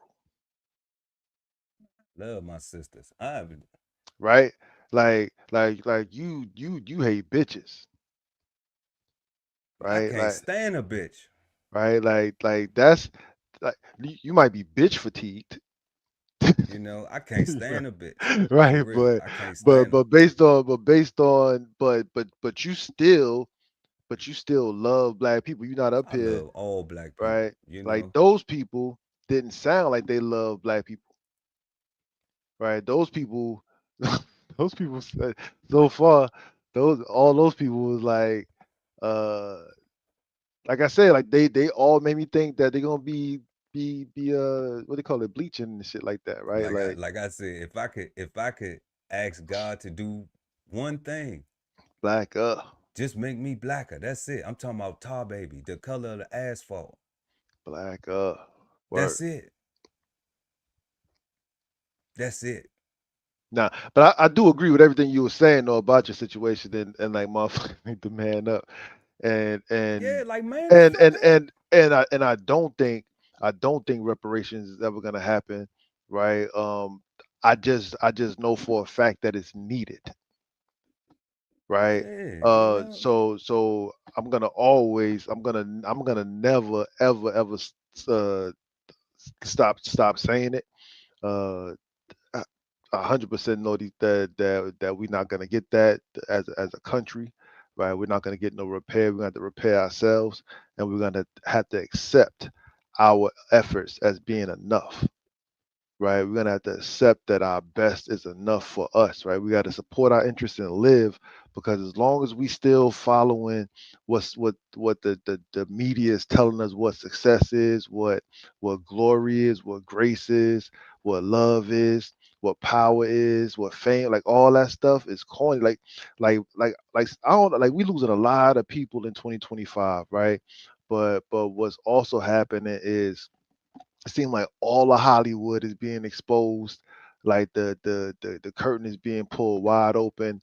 All the music industry stuff is getting exposed. Like everything that all the poor people was covered in, things that folks were willing to cut toes off for, are being exposed for. You know what? Maybe that I'm glad I didn't cut my toe off because it's looking like that wasn't worth it. It might have been fun for a season, but it wouldn't have been the reason to keep on living, right? Because it'd have had me sitting next to Diddy or some shit like that. Hey, let's Free get Diddy it. though. Free Diddy though. He's coming free home. free He's coming Diddy, home. son. Like He's yeah. coming home. He'll be home soon. You Man. know. But we're gonna get into some more of these joints. And just to let y'all know at home, make sure y'all smash that like button. Hell yeah. Appreciate everybody for pulling up, hanging out with us. And I hope y'all know we had fun and we talk shit on this show, man. So like don't take nothing to the heart, man. We Hell yeah. having fun with this shit. We gotta get animated sometime to make you believers at home. That is real TV. You know, right here on Cigar Sundays Live. Black fatigue is a thing. Newsflash. White people don't want to live around ratchet black people.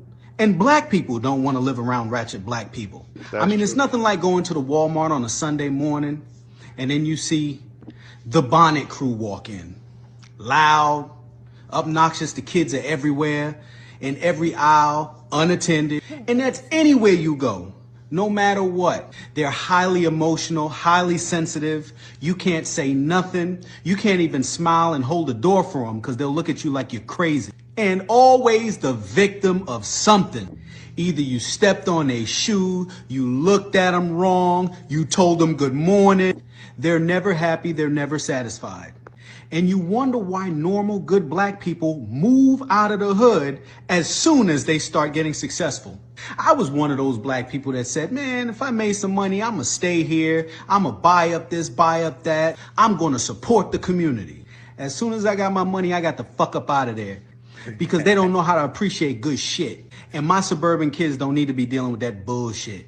Crab in a barrel mentality. Never take accountability for nothing. So yeah, black fatigue is a thing. And I'll tell you, a lot of people are fucking tired. They're tired of dealing with these kind of people on a daily basis. I get anxiety when I walk inside of a mall nowadays. Because you got these YNs running around and they don't respect nothing. So I don't care what anybody says. White America is tired of you, and we are too. Do you think he sounds like that he would not catch a reparations check? Nah. That cat waiting on the reparations check. Yo, my man said the normal good black people, right? Um, my so let me start off positively.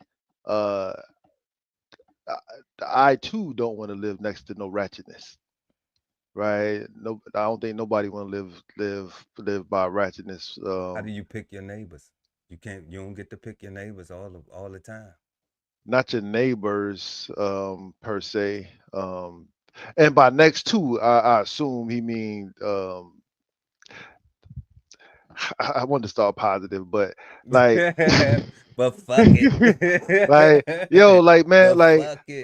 like I don't see these people that they be talking about. Like Man. all these loud, ratchet, bonnet wearing people. Like, first of all, I don't necessarily see a bonnet as a negative in the first place. So that might be my bad. I don't know. I own that. I don't look at I don't know. I don't care I about. don't I look don't at a woman's like. attire because like I don't be checking for these females. You I know ain't what I'm got nothing. I ain't saying? got nothing for her. Yeah, like I don't be checking for them. So like I be minding my business. When I go into Walmart, I go to get the shit I need and just Yeah, be in and out. I be breezing through there and yeah. It so sound like these cats be in there looking to mac and looking to talk and looking to yeah. socialize, and yo, you can literally just go to a different Walmart in a different neighborhood and you won't see those people that you don't want to be around. Like, I don't get it. Like, and I hate the term YN, but like even that, like, I don't understand. Like, I don't be seeing this stuff. I see it on TV. I see it on social media. Um, like in my neighbor, like, I just don't see it. I don't know. I respect the jits anyway. You know what I'm Yeah, saying? that's I what I'm see him. saying. I Like, be I like, don't "What's get up, it. big dog?" You know I what I'm still saying? Like, don't get it. you Like know, like I don't. I'm not scared of Hey, these man, kids. yeah, like Like what the fuck I'm gonna be scared I'm not of a scared of my child for, man? I'm Like, not and scared of my I'm not no threat to him. I'm not threatening these kids. Yeah, I'm not scared of my people. I'm not scared of anybody that look like I'm not scared of anybody. Right? I'm not threatening anybody, so I'm not walking like I'm in fear of anybody. that's what I'm saying. Like, I don't Like walk around with my like chest out, like, oh, whatever come and however I deal with it is how it's gonna get dealt with. that's wild. Right? Like so all these people complaining, talking about they sick and tired of all this stuff. I'm like, man, to me, again, just like with the Asian guy, to your point, if you can't afford to eat better, shut up. And wait, You we're having to hurry up and buy. know what I'm saying? Right? We're having to Like hurry up and buy. because I'm gonna always be pro support your interests and live. If the corner store is too rambunctious, go to a different store. Right? Like it has to be worth your interest to go a little bit out your way. It can't be out your way if it's in your interest to have a peaceful transaction. That can't be out your way. That has to be the I way don't for know. you. I don't know. I am gonna say this though, right? Because you did like to that point specifically, Hmm. like go shop somewhere else. You know, I don't think people need to go shop somewhere else. Or I don't either. need to be like, you know, shut the fuck up and wait your turn. You know, socially we should be trying to do better to communicate with each other.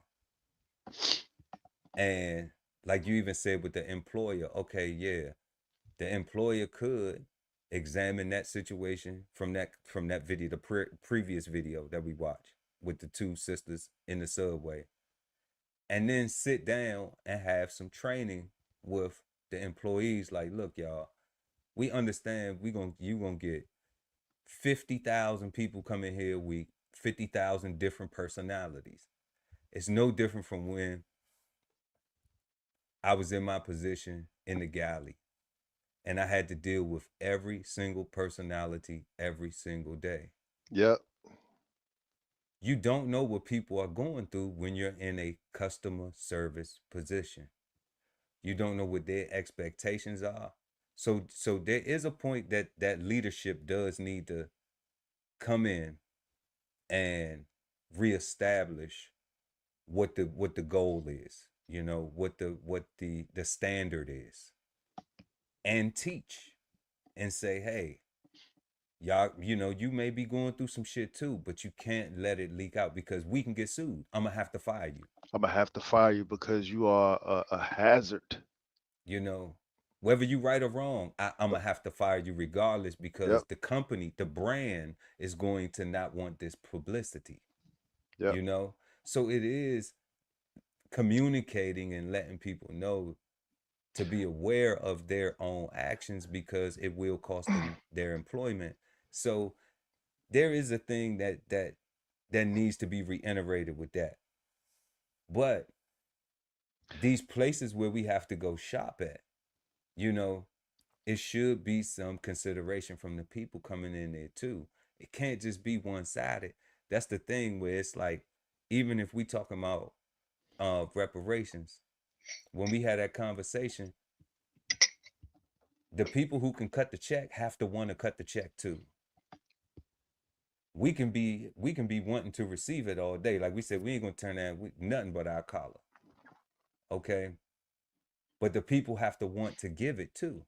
We can want to receive it, but if they don't want to give it, then it's always gonna be that tug of war. It's gonna be that continual tug of war that it has been. Until they say, okay, we want to give it. So these things are in essence the same when we talking about giving respect and it being reciprocated in different situations. Yes, one is reparations, very serious, but one is also our day-to-day activity with people. Like, you know, you don't always know, like, when you're gonna have to, when somebody is going to just decide that they want to take their bad day out on you. That's not something that you're not always even aware of that. Like you may not even be prepared for that. Sometimes that shit can come as a shock to you. You being nice, like, hey, what's going on? What's the what? And they motherfucker, and you like, Well, damn. my bad. You want You know what fries I'm with that? saying? Like You want you want any sauces? you like, damn, like it's not even that serious. Well, motherfucker, they ready to turn the shit all the way the fuck up. So then you have to, then it depends on the situation. You have to know, what they call it, situational awareness. You have to know, like, Yeah. okay, is this something? What's the severity of this? Yep. What is going to be my role? And if you're not taught, which we are not oftenly taught to critically think, then those things will play out negatively, like we see in some of the in the video. Where that young lady could have possibly lost her job. Yep. Or the And patron could have went to jail, right? or Cause the patron could have got locked up. right. And Yeah. that's why I say when it comes to establishments, it's I always go to the owners and it's gonna always fall on them because they can be sued. That's the same thing with the police, right? Because your point was sound that they got to deal with so many people, right? You have no idea what this person is going through, and what you said earlier, if you just so happen to be having a bad day, and this person just so happen to be having a bad day, and now you got a hood booger moment, right? Hood booger moments are cool when you will dealing with two hood boogers, right? But when one is a professional and the other is not the professional, then you're not dealing with two hood boogers, right? Now you're dealing with somebody that's liable and somebody that's not, right? Like it's different, right? Like that is, you talking whole lawsuits, right? That lady could have 100% walked out of there, and now she want to sue. Or hell, anybody inside that store could want to sue for most emotional distress or trauma because these two women was so violently aggressing each other or whatever, and the owner is held liable. That's why I say it's up to them. I think the worst thing that they allow store owners, store policies, is the employees, the staff don't do line management. Right? That whole, like, me personally, I hate people to cut in front of me in line. Right? Right. That should never ever be an issue for anybody because the customer shouldn't be running the line. Mm. Right? The customers are a bunch of opportunists and we shouldn't be running the line. You know what I'm saying? Like that's not our job to manage this. So if somebody gets in front of somebody else, the cashier shouldn't just help whoever's next that got in there in front of their face first. They should help whoever's supposed to be I'm next. sorry, God. I don't mean to be laughing, God. Like, I hate that shit. But look, I know I gotta fuck with you because I know you hate it. Yeah, I hate So it. what you think? So what you think we need is like, you know how like at elementary school it was always like one person who, or like in boot camp it was like somebody who, I hated doing that shit when I used to have to say, what the fuck was that they used to make us say? Turnstile. Oh, Last recruit through the brainwaves. shoulder to shoulder, tray to tray, shoulder to shoulder, tray to tray. So we need somebody to CGC 6.2. Nah, sir. Yeah, we'll drop the link in a minute.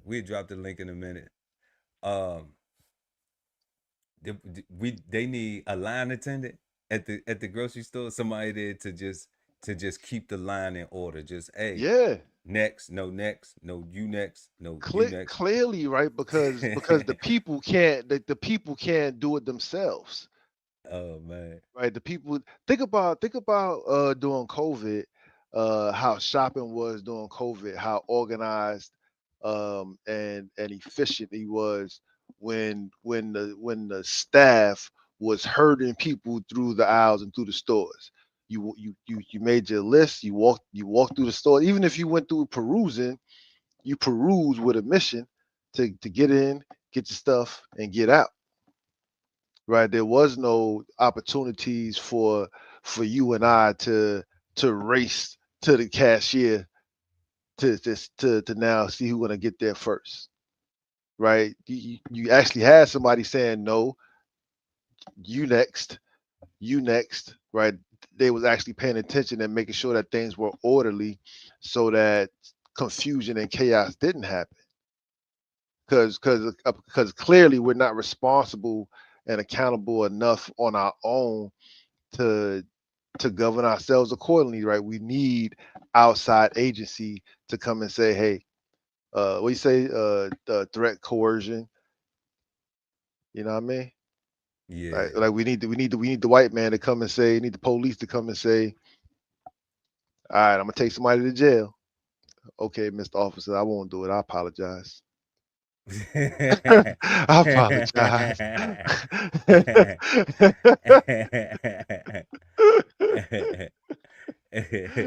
but I apologize, Mr. Officer. Why you still taking me to jail? I apologize already. What you doing? I don't understand what you doing. What you doing? Stop resisting. But I apologize. Stop resisting. Yeah. Man. And now you're getting beat over your head. Man, for real. Hey, let me put some, let me show you something right here.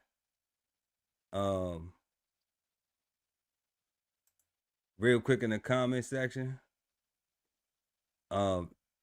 Whoever Jason White is, man, you're not gonna be able to come up here talking to us like that, man. Nah, God. You know, like we don't do that on this show over here. So, you know, you're gonna have to get your whatever together, and before you come up on this show, man. Like we ain't even doing none of that. So that's the little light you're gonna get right there. But until you can come correct in the comment section, man, you know, peace. Have a wonderful evening. Have a peaceful, positive, productive rest of your evening, man. Kenny, you're gonna have to show yourself in the back, man. We not pulling you up like that right there. You got your shirt off and everything. And I got trust issues. So you're gonna have to cam up. We're gonna have to see you. I can't see nothing right there, man. You know, that look like a hoe. What, you in the hot tub or something, family? You know, now, I don't know. Is you naked, man? But show me your face. You chilling? I see you chilling though. That look like a cool little spot where you hanging at though, relaxing. That look real nice.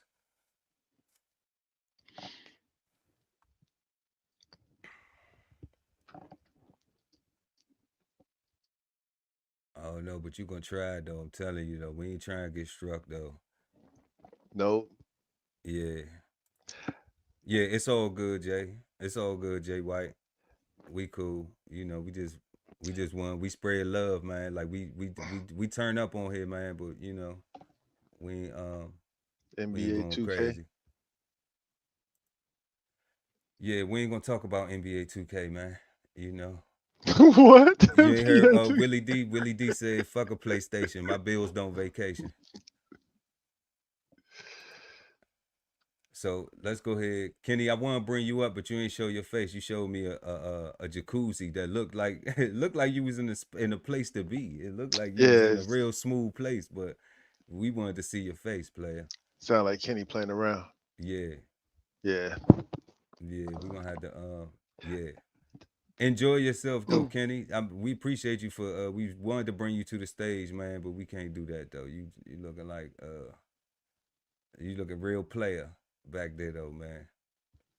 You know. Well, have a good night though, family. Let's go ahead and get into this next one.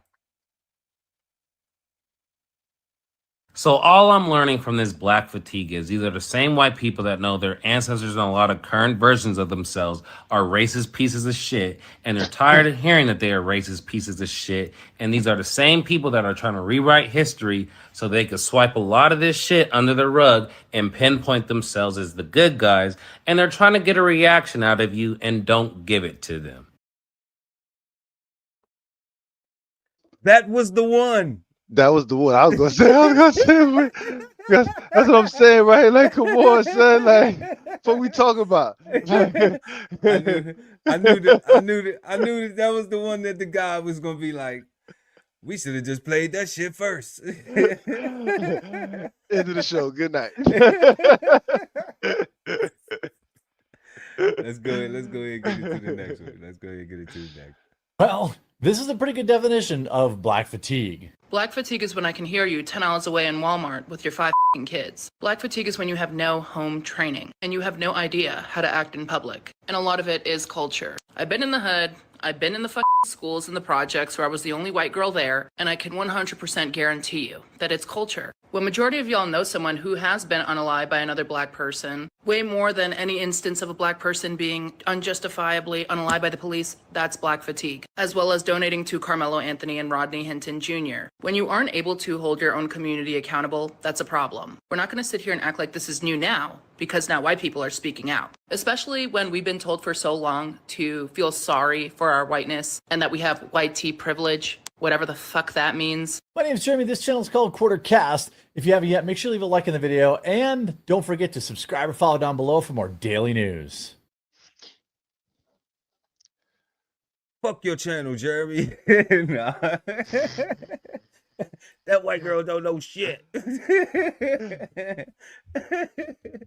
Nah, man. We don't hate on nobody, man. Shout out to Jeremy, man. It's commentary. So black fatigue is real, but white privilege is not. Like, we don't know what white privilege is, but black fatigue is 100% real. But whatever the fuck white privilege is, we don't know what that is. Hey, I'm just saying. That's interesting. I'm just saying. I mean, she was in the hood. She was the only white girl in the hood, so she knows what the fuck is going on. God, don't do that. Don't do that. Don't do that. Don't do that. Don't do that. Like I was cool. I was cool with her until she was like whatever The white fuck privilege is. white Like privilege is. like I was like all right. But then like all right, I don't know. White yo, privilege doesn't exist, neither does black fatigue. because I'm like black fatigue is fucking made up as far as I'm concerned. Like this some new shit, This is some right? brand new shit. White privilege has been around forever. Like that term has been around for fucking ever. Like it's not a brand new term. You could actually probably find a definition for that shit. You can't find no definition for this. Right? So whatever white privilege is, let the fuck out of here. Like, man, like that's why Shout I out. I say believe that. these people should be shunned and just ignored, right? And just laughed at because you don't need to say nothing about no stuff like that, man. Hey man, it's getting spooky. I just came across something called black fatigue, and basically it's white Americans are sick of our shit. I got news for you. Black Americans are sick of your shit. Black people are sick of black people's shit. Basically, society is saying that they're tired of how black people are blaming things that have happened to us historically in the past, and they are also now adding different things that they have seen in society to that behavior as well, like loud mouthing or maybe, you know, using certain words or certain behaviors in public. Black fatigue seems to be growing, especially within the black community. There's a growing frustration within certain behaviors, and more people are starting to speak up about it. White people, black people, Hispanic people are saying we have black fatigue because of the behavior of some black people. It's not racist to call black people out for their behavior and what they're doing to society at this moment. I'm glad people are noticing this because it's been so many years and it's finally catching up to y'all.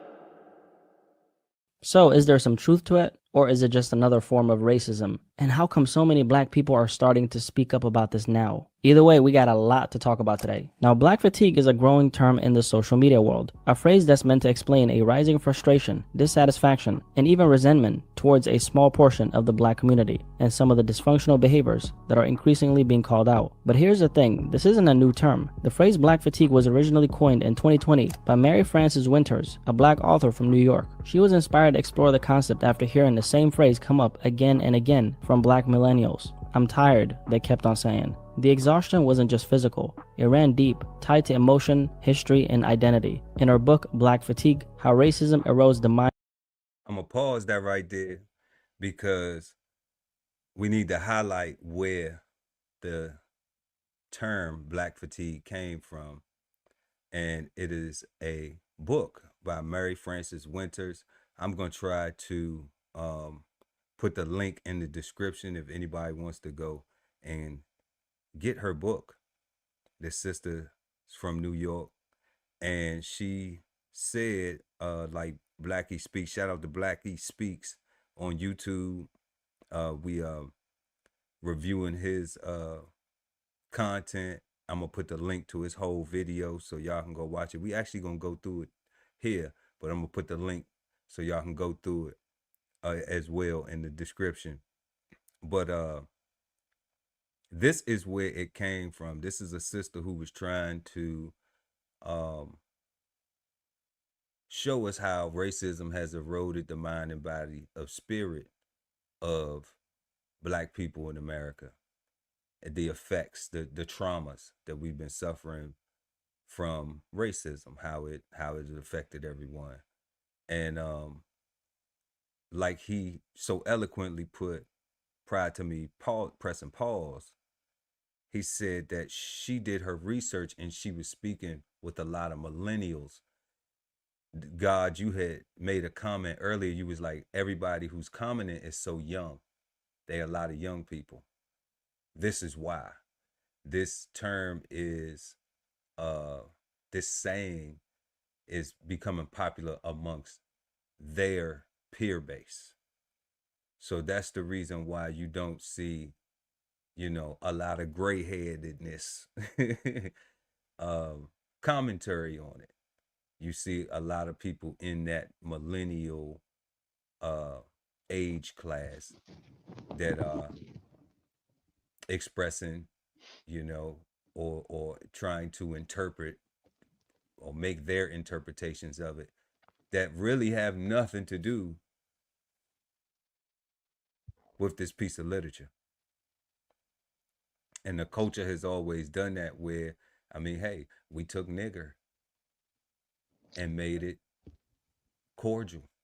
I was about to say, God, because I'm looking at this cover, and this cover is completely different from what everybody's been saying so far.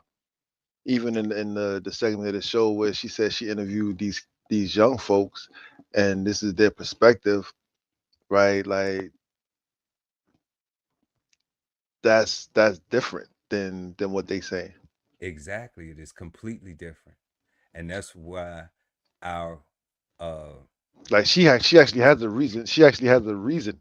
It's racism that erodes the mind, body, and spirit. Okay. So this helps us answer our question was, you know, what is black fatigue and where did it come from? And this right here is where it came from. Okay. And this is what it is. And remember, I said we wasn't going to get to it too quick because we was going to have fun on the show. We wanted to turn up and see some other things and get, you know, the youth's perspective, get the social perspective of it, see what's going on, you know. But this is the Queen's sister, Mary Frances Winters, you know. And like I said, we're going to put the link in the description if anybody wants to go and do their research, do their due diligence to find out what black fatigue, you know, is all about. Body and spirit, she explains that the original meaning of the term was about the centuries-long toll of the systematic racism passed down through generations. Now that was the original definition, but now the term has taken on a completely new meaning. Now to black fatigue, it has recently been turned into a feeling that some white and black people have who say they are damn tired of foolishness of some black people. It is a completely behavior-based issue. And when white people, black people, Hispanic people are saying we have black fatigue because of the behavior of some black people, we've all seen it, we all know what it is, it's everywhere. There are thousands of TikToks on it, posts all over X, YouTube videos, and even some mainstream outlets starting to cover it. I only started hearing about this term very recently, and at first I assumed it was mostly coming from people outside the black community, but to my surprise, a large portion of the conversation is actually being led by black people, and that's when I knew that I had to do my own research by looking into this and sharing my take on it with you. Many of the most viral TikToks on this topics are coming from within the community itself. Black fatigue is real. Everybody is tired of black people, but it's two specific types of black people that everyone is tired of. Number one, everybody is tired of loud, ghetto, and ratchet, and violent, and mean, and angry all the time. Everybody is tired of them. Nobody wants to deal with them. Even other black people do not want to deal with these people. You know when you see them in public, you know when they're going to give you attitude at the CVS. Everybody knows it and they want to avoid it. So how did we even get here? The answer to this can go in a few different directions. But let's talk about the most impactful factor of this, being the media. We're talking viral body cam footage of police encounters involving black people to dine and dash stories that reinforce negative stereotypes. Surveillance cameras caught 3 people leaving without paying a $200 bill for a shrimp and lobster dinner, according to the owners. Or the countless of fights, whether it's on a street corner or inside a McDonald's. The majority of these clips tend to feature people who, look like me, and they also seem to go viral, often shaping how outsiders view blackness as a whole. This type of content has definitely influenced how a lot of people, white, Hispanic, or even black folks, view the culture. Unfortunately, over time, it's helped reinforce harmful narratives, and in many cases has been used to normalize different forms of racism. And let's be clear, we all understand that none of the reactions rooted in these stereotypes are justified, because it's not fair or accurate to take the behavior of a few and apply it to an entire group. However, when certain behaviors are caught on camera and go viral over and over and over again, they unfortunately start to paint an image of the entire community, based on a handful of viral clips. Not because they reflect us, because obviously, you know, I'm not on that. If you're black, you're probably not on this. At the end of the day, though, all the viral content is based on real situations that happened in the real world. Now let's take a closer look at some of the real world examples that have been fueling these conversations, starting with the Dine and Dash incidents. Now during the pandemic, or should I say the bandemic, you know, in 2020 when the stimmy checks, okay, the ban started hitting people's accounts and everybody started acting like Black Youngster when he first signed his record deal. Yes, the pandemic, the bandemic. Your money. We started seeing more of these so-called dine and dash videos pop up. We've all heard of dining and dashing. That's when a customer comes into a restaurant, grabs a bite to eat, and then skips out on the bill, leaving the restaurant without paying. For all my international viewers, dine and dash is when people go to a restaurant, stuff their greedy bellies with food, drinks, and all that you can possibly eat, and then they leave and they don't pay a single dime. This phenomenon or crime has always existed, but it became increasingly common in America after the pandemic. They watched as the party of 7 sat at their table, their food already packaged in to-go boxes. Then they began to get up and eventually run out the restaurant's door, leaving their $200 bill unpaid. So these clips of large groups walking out without paying began to go viral after 2020. And as it relates to the topic at hand, unfortunately, the majority of the people in those videos were black, and that obviously makes us look very bad. Now, is it all black folks? Of course not, because we're not a monolith. The behavior of one individual doesn't mean the next person is going to show up in the same way. So applying that assumption broadly would be inaccurate. I mean, if you're black, if you're watching this, I'm sure we're probably going to relate, but I would personally never go to a restaurant if I knew that my account was empty. I mean, at that point, we're having sleep for dinner because we're grown, okay? However, with that being said, one thing I've consistently heard from a lot of my friends in the service industry, I'm talking waiters and waitresses and even restaurant managers, is that black customers are the hardest to serve. Now, this has not only been said by all races of people, but I'm saying like other black folks in the service industry are saying this, okay? Whether it's not tipping, sending food back too often, we're asking for refunds after they've ate. It's often said that those things are more common among black customers. So that's the perception a lot of people in the service industry have of us, which is very unfortunate and it's very sad. I mean, it's not a comfortable thing to acknowledge or even talk about. I hate the fact that some people might expect a certain type of behavior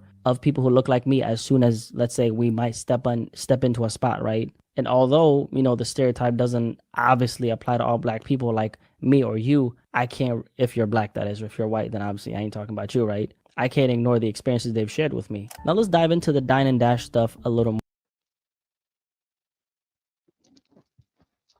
Yeah, God. So what you think so far about this right here? Hold up real quick before you give me that thought. We want to thank everybody for pulling up. Y'all go ahead and smash that like button if y'all in the building right now. We appreciate y'all. We smoking on Black Fatigue tonight. If you hit the link to come up in the chat, you have to show your face in the back. You can show your face and then you can go back, but I need to see your face. Shout out to Just Say No to Sco TV. I be over there sometimes and I learned from him. I was watching his channel and I seen he do a live show all the time, and my man was always having these problems with people coming to back channel. They hit the link, but then when you put it up on the screen, then they want to do all this freaky or, you know, foolishness. So we not doing that. You know, I learned from other people's mistakes, all right? And learn the game by watching other players. So if you want to come up, we want to bring you up and we want to interact and exchange insights with you, but you got to follow the rules. All right? So if not, keeping it going with the God Ali Dawood or BK Soul Farm. What you got, God? So the comment, that thread that I keep hearing over and over and over again is everybody is tired of black people, is what people say, right? That's what the last guy, not the last guy, but in that he was like, everybody's tired of black people. And then he was like, there's 2 types of black people that everybody's tired of, right? So instead of just talking about the two type of black people he's tired of, the first thing that he said was everybody tired of black people, all black people, right? Black people are the problem, not the two specific types of black people that he had a problem with. But his opening statement in his heart is everybody is tired of black people, tired of black people being black people, right? Like they everything about black people is bad. They loud. If they loud, then that's a all this behavior stuff, right? So what does that even mean? So if you're not acting like, I guess, like white people, like how does that behavior thing come into play when the book didn't necessarily have anything to do with that, and it was based off of something different, right? How do we go from here to this white lady telling us what black fatigue is, and it's purely behavior based? Because if it's purely behavior based, I see way more white children and other ethnic children in grocery stores acting a damn fool than I see black children acting a damn fool. Right? I see way more, and I'm talking about children like toddlers, less than 4 or 5 years old. I'm talking about children, right? I see way more of out of control other people's children than I do um, people that look like me in the stores that I go to, and I frequent a wide variety of establishments. Like wherever I'm at, I'm gonna go. Uh, Get that? I get that. right. Like then we follow up with this whole thing of we say uh, no black person's a monolith. We keep saying this whole monolith thing. Like there is no monolith. Nobody's the same as anybody else. Everybody is different. Everybody got their own agendas. Everybody got their own mission and purpose, right? Nobody is because we don't have a culture, right? The culture that we have is the American culture, and that is right. That is of put down. Put step on this person's head so that you can stand higher than them. Right, this is American culture. Grab yourself by your own bootstraps, pull yourself up. Don't help your brother, don't help your sister, don't work together, don't form communities. It don't even that's not this. Right? This is I'm gonna get more land than you. I'm gonna have more. Like this is America. Right? The stuff that you and I be talking This is about is America. it's America, right? That's why I say, right? On my Like, Daniel Glover. like you and This I, is America. like Get you your and I, money, baby. Get we your we money. Get your paper. we establish culture up for ourselves and amongst ourselves and for our circles, right? Separate from this American culture that we was given, because we recognize the necessity to do that, right? Because if we didn't do that, we wouldn't know that that shit was bad, right? If we was doing the same thing everybody else was doing, we wouldn't know that we needed to stop, right? We wouldn't know how to, right? But we decided to do something different. We decided to stand separate and apart, and we decide every single day to stand 10 toes down on that decision for ourselves, because we support our interests and we live. We're not supporting somebody else's interests, right? We supporting our own interests, right? Like and that's I don't know. Like I keep hearing all this stuff, and it just all sounds made up. Like just that behavior crap. Like I get it, right? Like this, like I'm pissed off at all the behavior stuff as well. But To say I'm black fatigued at that, like I don't know, like I'm like because again, because you know why I can say I don't know if I'm fatigued with it, because I only see it on TV and on social media. I don't see it in my real life, so I just don't watch that stuff. Like I just change. I'm like I just scroll when I see stuff that I don't want to watch. Right, when I Yeah, see things that don't pertain to me, I scroll. I mind my business. right. Right, my day to day, my regular life, like I don't see this hood booger stuff. Right, Yeah, like I don't be looking for it I because don't I be look too for busy, it. doing what I need to be doing, Right, So like I don't be in the hood, I don't be in the hood. Josephus comedy. Shout out Josephus pulling back up, man. He always in the building with us. Joe said, I have race fatigue, black, white, brown, yellow. We as people, as humans first, have to get a point, have to get to a point where we don't want to kill ourselves. Then and only will we stop killing each other. facts. That's what I'm saying, bro. Like support your interests and live, because as long as you don't, like death is on the horizon. Death is definitely on the horizon. And then shout out to Dr. Mo Lamb, Peace, Power, and Profit. Peace, Dr. Mo.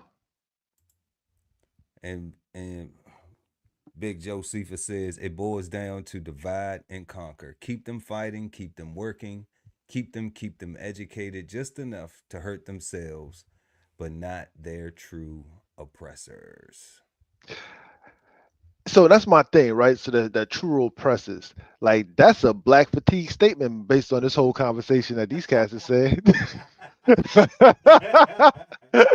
Like we're not even allowed to have the word oppressor is oppressive, right? Somebody just got triggered. Like what he mean by true oppressor?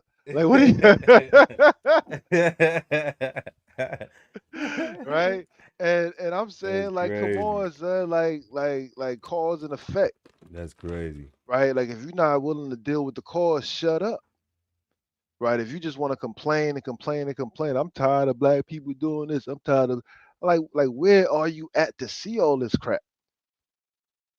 Right? I don't hang out in churches chicken. I don't yo, ever since I found out that Popeyes is Canadian owned, I stopped patronizing that place, right? Because until it says Canadian style chicken, I don't want to touch it, right? Like they say Louisiana style, I'm good on that, right?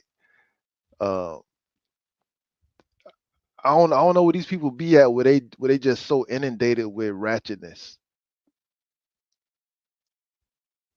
Yeah, you muted, God. I can't hear you. Where they just so inundated with ratchetness, I right? don't get it, bro. Like where they be at? I think people wake up and they turn that shit on. They would have to. They would have to turn it on and tune into ratchetness and say, I want to be disgusted today. Let me tune into some ratchetness. But I don't think they be disgusted, God. I No, think they that don't be disgusted. They I love that think shit. they love that shit. They want to be it. They want to pop a perk and fuck a bitch and fuck somebody's wife and shoot a motherfucking op and spin a block and And then write a song about it, and and then do bust, and then do a video. you know, and all that dumb shit, man. Like, that's what they want to do. They attracted to it. What Doc say? Doc said they're attracted to it. They're attracted to it. Like it's gonna do anything. Like that's how grandmama and then granddaddy and them got old. You know, maybe that's how Pawpaw and what's the new name for the grandmothers for the young? What's the young name with that the 40-year-old grandmothers are calling it? What's the name that the 35-year-old grandmothers are I calling don't themselves? know. My wife is grandma. What's the name that the 35-year-old grandmamas is calling themselves for shit? Don't they got a new name? Because They call themselves auntie. They're because too young. They're too young to be grandmothers. They aunties. I don't know. because you know, God forbid you put something that's grand on it, you know, that is of significance that we valued. God forbid we hold on to the shit that we value. You know? Yo, how would Dine and Dash pick up and become a thing if it's not constantly being recorded and put out? Talking about, look, somebody else is doing it. Look, somebody else is doing it. It's a trend. Like that's how they get attracted to it, right? Like it's they when you say they wake up and they turn it on, Yeah, they wake up and turn that shit on. they turn on ratchetness. You know, it's like okay, so when I wake up after I do my little meditation, my prayers, stretching and stuff like that, right? Okay, first thing I go and do is look at stock market, Bitcoin, commodities. You know what I'm saying? Like first thing I do, that's the first shit I go check on. You know, like I don't go look at no news. I don't care about the fucking weather. The sun is shining. I'm up. I'm alive. So whether it rain or whether it's that I'm not in control of it, I'm just thankful that I got a new day. You know, so the shit that I got going on. That's funny, God. I'm listening to you because I get up and I go out there and count animals. Make sure my livestock is still. You see what I'm saying? Like, but you don't care if it's raining or if it's an overcast. I still got to go count. Right? Yeah. Because you ain't in control of that. But you know that some shit could happen to some animals overnight because it's nature, right? Yeah. So that's what I'm saying. So like you turn that shit on. Yeah. You know, you actually put that in your psyche. Like, okay, when I wake up, this is what I gotta go do. You know? Because it's value in it. So this negative shit, they have add value to. It must be like that World Star stuff, like because most of that World Star crave, I only saw those videos on World Star, right? Like there wasn't no place else. And now I guess you got TikTok and the likes with the reels and whatnot, to where like once you like a certain thing enough times, it just becomes part of your scroll. So I guess it looks to you like it's the world. Yeah. Shout out to Garrett Murray for pulling Peace, up. coach. Yeah. G. Murray said, value in destruction. And it is. Ain't that sad? It is. Value in self-destruction. Remember that song? Self-destruction. You're headed for self-destruction. We can't even get one of them songs now. It's a war in Atlanta between rappers. They mad at who the biggest snitch is and who's gayer. Who, you know, like come on, man. Like things that don't, man. Value in sickness. It's like all the wrong things. People trending for all the bullshit, for all the wrong reasons. So you see how we saying they the wrong reasons. In today's society, those things get you to the bag though. And what these young kids that's so black fatigued, they care about the bag. They run to the bag. They do any and everything for the bag. So they don't want to hear about things that why they can't get the bag. As soon as you say, oh, the white man did this or systematic this or oppressor, dun dun dun, right? All those things stop a person from getting to the bag. And their whole thing is the bag, the bag, the bag. So they don't care about none of that other stuff. They don't care about the whys. They don't care about the who's, the what's. The bag. That's all it's about, the bag. Because if you ain't getting the bag, then you ain't getting nothing, right? Can't get the box. So, hope y'all been enjoying our show for this evening. Make sure that y'all smash that like button. We really appreciate a good thumbs up. And I hope that everybody got to understand what black fatigue is and where it came from. Like I said, we're going to put the link in the description. All right. So I like the bag too now. I like the bag too. What he said. Dr. Mo said, I like the bag. Yeah, I love my bag. I love my bag. I be in my bag, you know, stay in my bag. Got to do it. All right. But our second question this evening that we wanted to go ahead and answer is Black fatigue a saying that Black Americans should adopt? Let us know what y'all think in the chat. Is Black fatigue a saying that Black Americans should adopt? And if anybody wants to hit the link and come up, you can hit the link and come up. But remember, you have to cam up in the background before we let you up. You can go back to, your icon, your avatar, but we need to see you in the background because people be playing around too much, and we ain't taking no losses. So, like Josephus say, like it, share it, subscribe to it, comment on it, join it. She said, "Robin." Hey, and why not? Rubber dub dub, man. Thanks for the grub. That's funny. Thank you, sister. Thank you. And Black Fatigue is a book, Dr. Molam, and we're gonna put that link in the description. Written by a sister. That's what you put. Written by a sister. That's right. Yeah. Absolutely. Yep. You super sharp with it. And is Black Fatigue a saying that Black Americans should adopt? We got to get that question. We got to get that question answered. What you think, God? Fairly, I would have to read the book first to honestly answer that question. Because right now, I'm saying no. And I'm saying no because what you're saying, I agree with as far as your Black fatigue, right? That's not what I'm hearing from the other people. Like the intents are different. And it makes me think that what they're saying is different from what's in the books. I don't know. Right.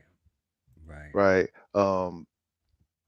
Like I said, my first thought is no, because what you're saying and what they saying is two different things, right? You still love Black people, and it still sound like you love Black people. Hell, it sound like you love yourself, right? Yeah. When you talk about the things that you are fatigued with our people, listening to the brothers and sisters in their demonstration, they all sounded like that white lady that was just looking for a platform to say, yeah, I hate niggas. I've been hating niggas. Fuck niggas.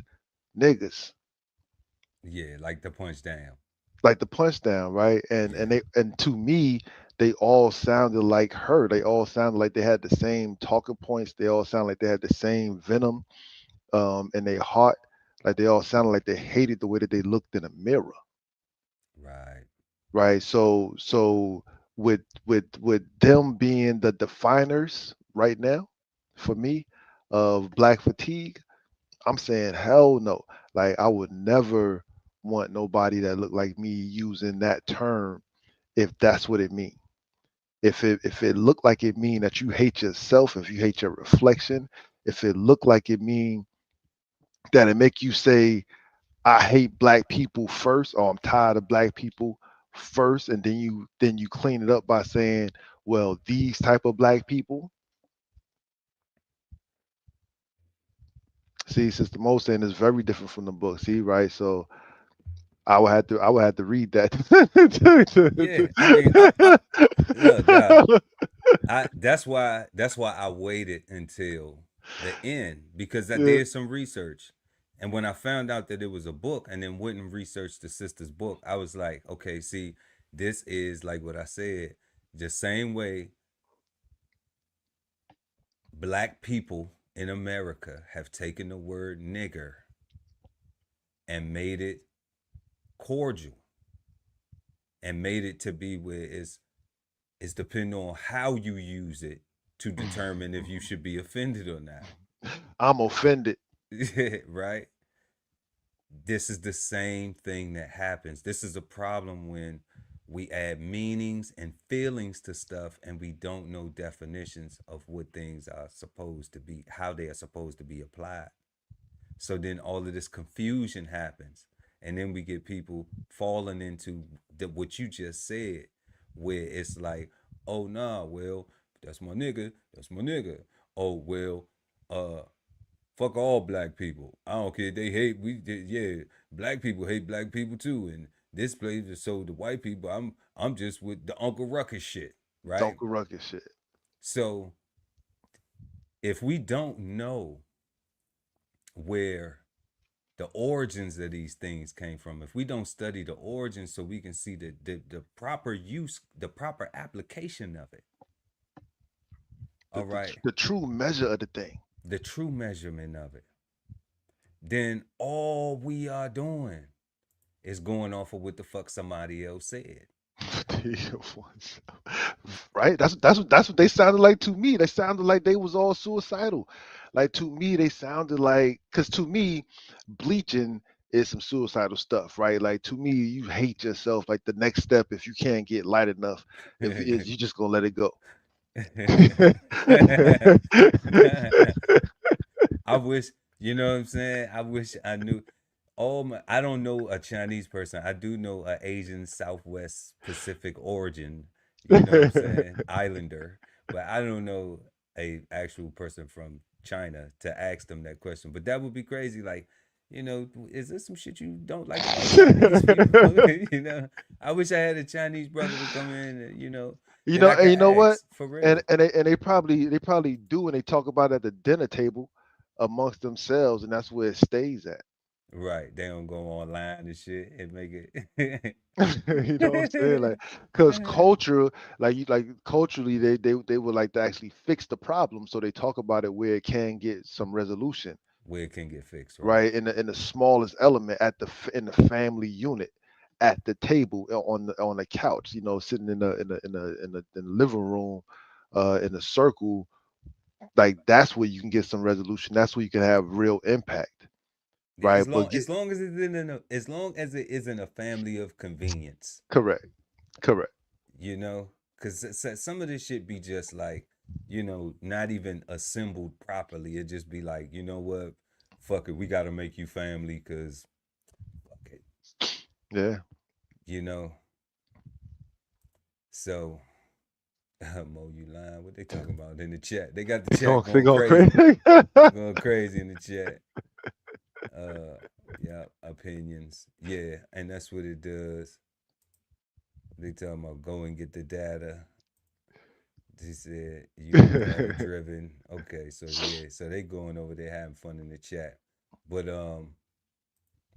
let's see what Josephus got. I asked AI to look up every definition and iteration of the word GAEY in every language. I asked it to make an image. It could not do, and it said, "You fucking clown." That's Josephus comedy. That's what that is. Yeah, I guess. You know what I'm saying? We ain't even on that, but it's cool though. That's funny. But yeah, so we just was So what you think, God? You think we should be saying that word? Is black fatigue a saying that Black Americans should adopt? I think everybody should read the book. Yeah. You know? I think that we should read the book first. Like it was introduced to us on our last show, where we were talking about peace and cold seasons. Shout out to him, brought it up. And thank you for the topic because it made a very interesting show for us tonight and educational. But I do believe wholeheartedly that you know, that everyone should read the book if you want to read the book. Even if you don't want to read the book, I think that that's where you should source your idea of what black fatigue is. That should be the application of it. Because I don't think it can be another one. Shit. like now that the sister made it up, like shit. In what culture? I'm just saying, like With the I think if a standard is written down, I think until a new standard is written down, I think we got to go with the last order given. All right, like what that boy say on the wire? Shit. Not in black culture or whatever the fuck that is. Okay, that's man. funny. Yeah, that shit gonna get made up, twisted, flipped. We seen it. We just went through. Remix. Yeah, it's gonna be a remix every day. It's gonna get hip hopped. It's gonna. So and it's sad because hip hop wasn't like that originally, but it seems like the hip hop now is skipping. It's literally so hip that it's hopping over the facts. Hmm. It's skipping this stuff. It's leaving it out. And that's what's considered being hip. And it's sad because it's destroying a body of people that we know for a fact. If you look at the ancients, like, just so much productivity, so much everything. Even if we look at doing the Black Wall Street area, let's not even go that far. Let's go to when we was proud to how we present ourselves, and build buildings, and want to build businesses and things like that. Like, even still. So it's like there was a collective. Let's go back to even though we not with the turnout of a cheek shit, it was still unity. Correct. It was still a lot of unity. It was still, we gonna stand together, even in oppression. Even under these acts of of civil rights and justice and things like that. So, I mean, there was some self-respect at one point in time, but now it's just like, why care? Don't care. Matter of fact, don't even care about the origins of this thing. Just fucking remix it. Just remix it. Who cares? Yeah. So, I don't think we should adopt it without reading the book. Facts. Without reading the book, or at least having knowledge of the book and what its intended purpose is from the sister who actually wrote it, who invented it and wanted to express our traumas and those things of our ancestors that, she feels as though needed a saying, a saying called Black Fatigue. It needed a label on it. So yeah, so our final question of the evening is Black Fatigue bad, good, or misunderstood? From the God Ali Dawood L at BK Soul Farm. This is a easy one for me. This is it's misunderstood, one, because I ain't read the book yet. So it's misunderstood. Two, misunderstood because everybody that was presented, nothing about their presentation let me know that they read the book. Right. So at least from the brief snippet of what I saw in the book, lets me know that I feel like with the book, the direction the book is going, and direction that they was going in are two different directions, right? And I feel like they was using either the title and what the youth in the book were saying as their I don't know. It just seemed like it was just different, right? It just seemed like it was just, so I don't know. Like it's misunderstood totally. It can't be bad yet because I didn't read the book. But it's definitely misunderstood because I haven't read it, so I don't know. Yep. So I agree with you, God. It is very misunderstood because it seems like nobody read the book. They're just talking. Yeah, and it seems like the only person who actually had some knowledge of it was the young brother Blackie Speaks. Mm-hmm. Shout out to him. and his YouTube channel. You know, it seemed like he was the only one who actually had some knowledge of the origin of, you know, in the inception of it. I take that back. That's true. You know, everyone else was just commentary. They heard about it and then they put their own spin on it, you know?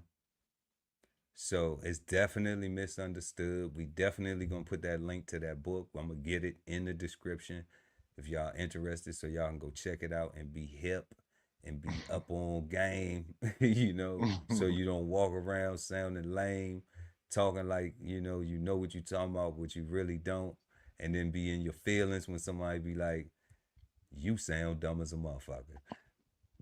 You deserve to be, you deserve to be shunned. You deserve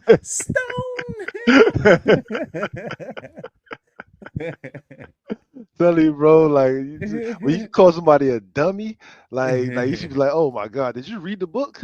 No, you didn't read the book. You just read the title and like, yep, I'm fatigued. Black fatigued. I'm tired of this blackity black stuff. Yeah, that's crazy. So man, another dope show. We appreciate everybody for pulling up tonight. Make sure y'all hit that like button. We appreciate y'all for pulling up with us. Everybody in the comment section. Matter of fact, let's give a little shout out real quick before we get up out of here. We got Dr. Mo Lamb pulled up, Garrett Murray, G Murray in the building. We got Josephus Comedy. Who else was in here earlier tonight? We had some good folks in here. Everybody came through, showed love. We had Jay White in the building. We had CGC 6.2. Kenny pulled up in the background. We had Dreaming. No, we're not talking about the NBA 2K. But we appreciate all y'all for pulling up, commenting, you know, exchanging insights with us. And we will see y'all next time right here on Cigar Sundays live, 8 p.m. East Coast time. And before we officially sign off, we always want y'all to have a peaceful, positive, and productive start to your week. We hope you enjoyed the show. Hope you learned something. Do something fantastic this week. You know, this is a week to just be phenomenal. So just go be phenomenal, y'all. That's what we want y'all to do. If y'all can do anything, do that and be thankful for it. So until next time, peace, God. Peace, God. This whole publication is all about going from nowhere to somewhere, right? Being able to stand on something so that you can travel in peace, right? So bksoulfarm.com, 1016 160 self-sustainability. Jump on the list and get yourself together, right? Because it is irresponsible to not even know what responsibility means. So get yourself together, food, clothing, and shelter, protection of that, support your interests, and live. Exchange insights Sundays at 8 p.m. East Coast time with the Cigarden Panel. Smoking on words like two big nerds. Hosted by DBCHEFTV and BK Soul Farm at Cigar Sundays on YouTube. Subscribe and hit the notification bell so when they go live, you never miss an episode of Cigar Sundays Live. Sign up for the newsletter and shop merch and clothing at www.dbcheftv.com.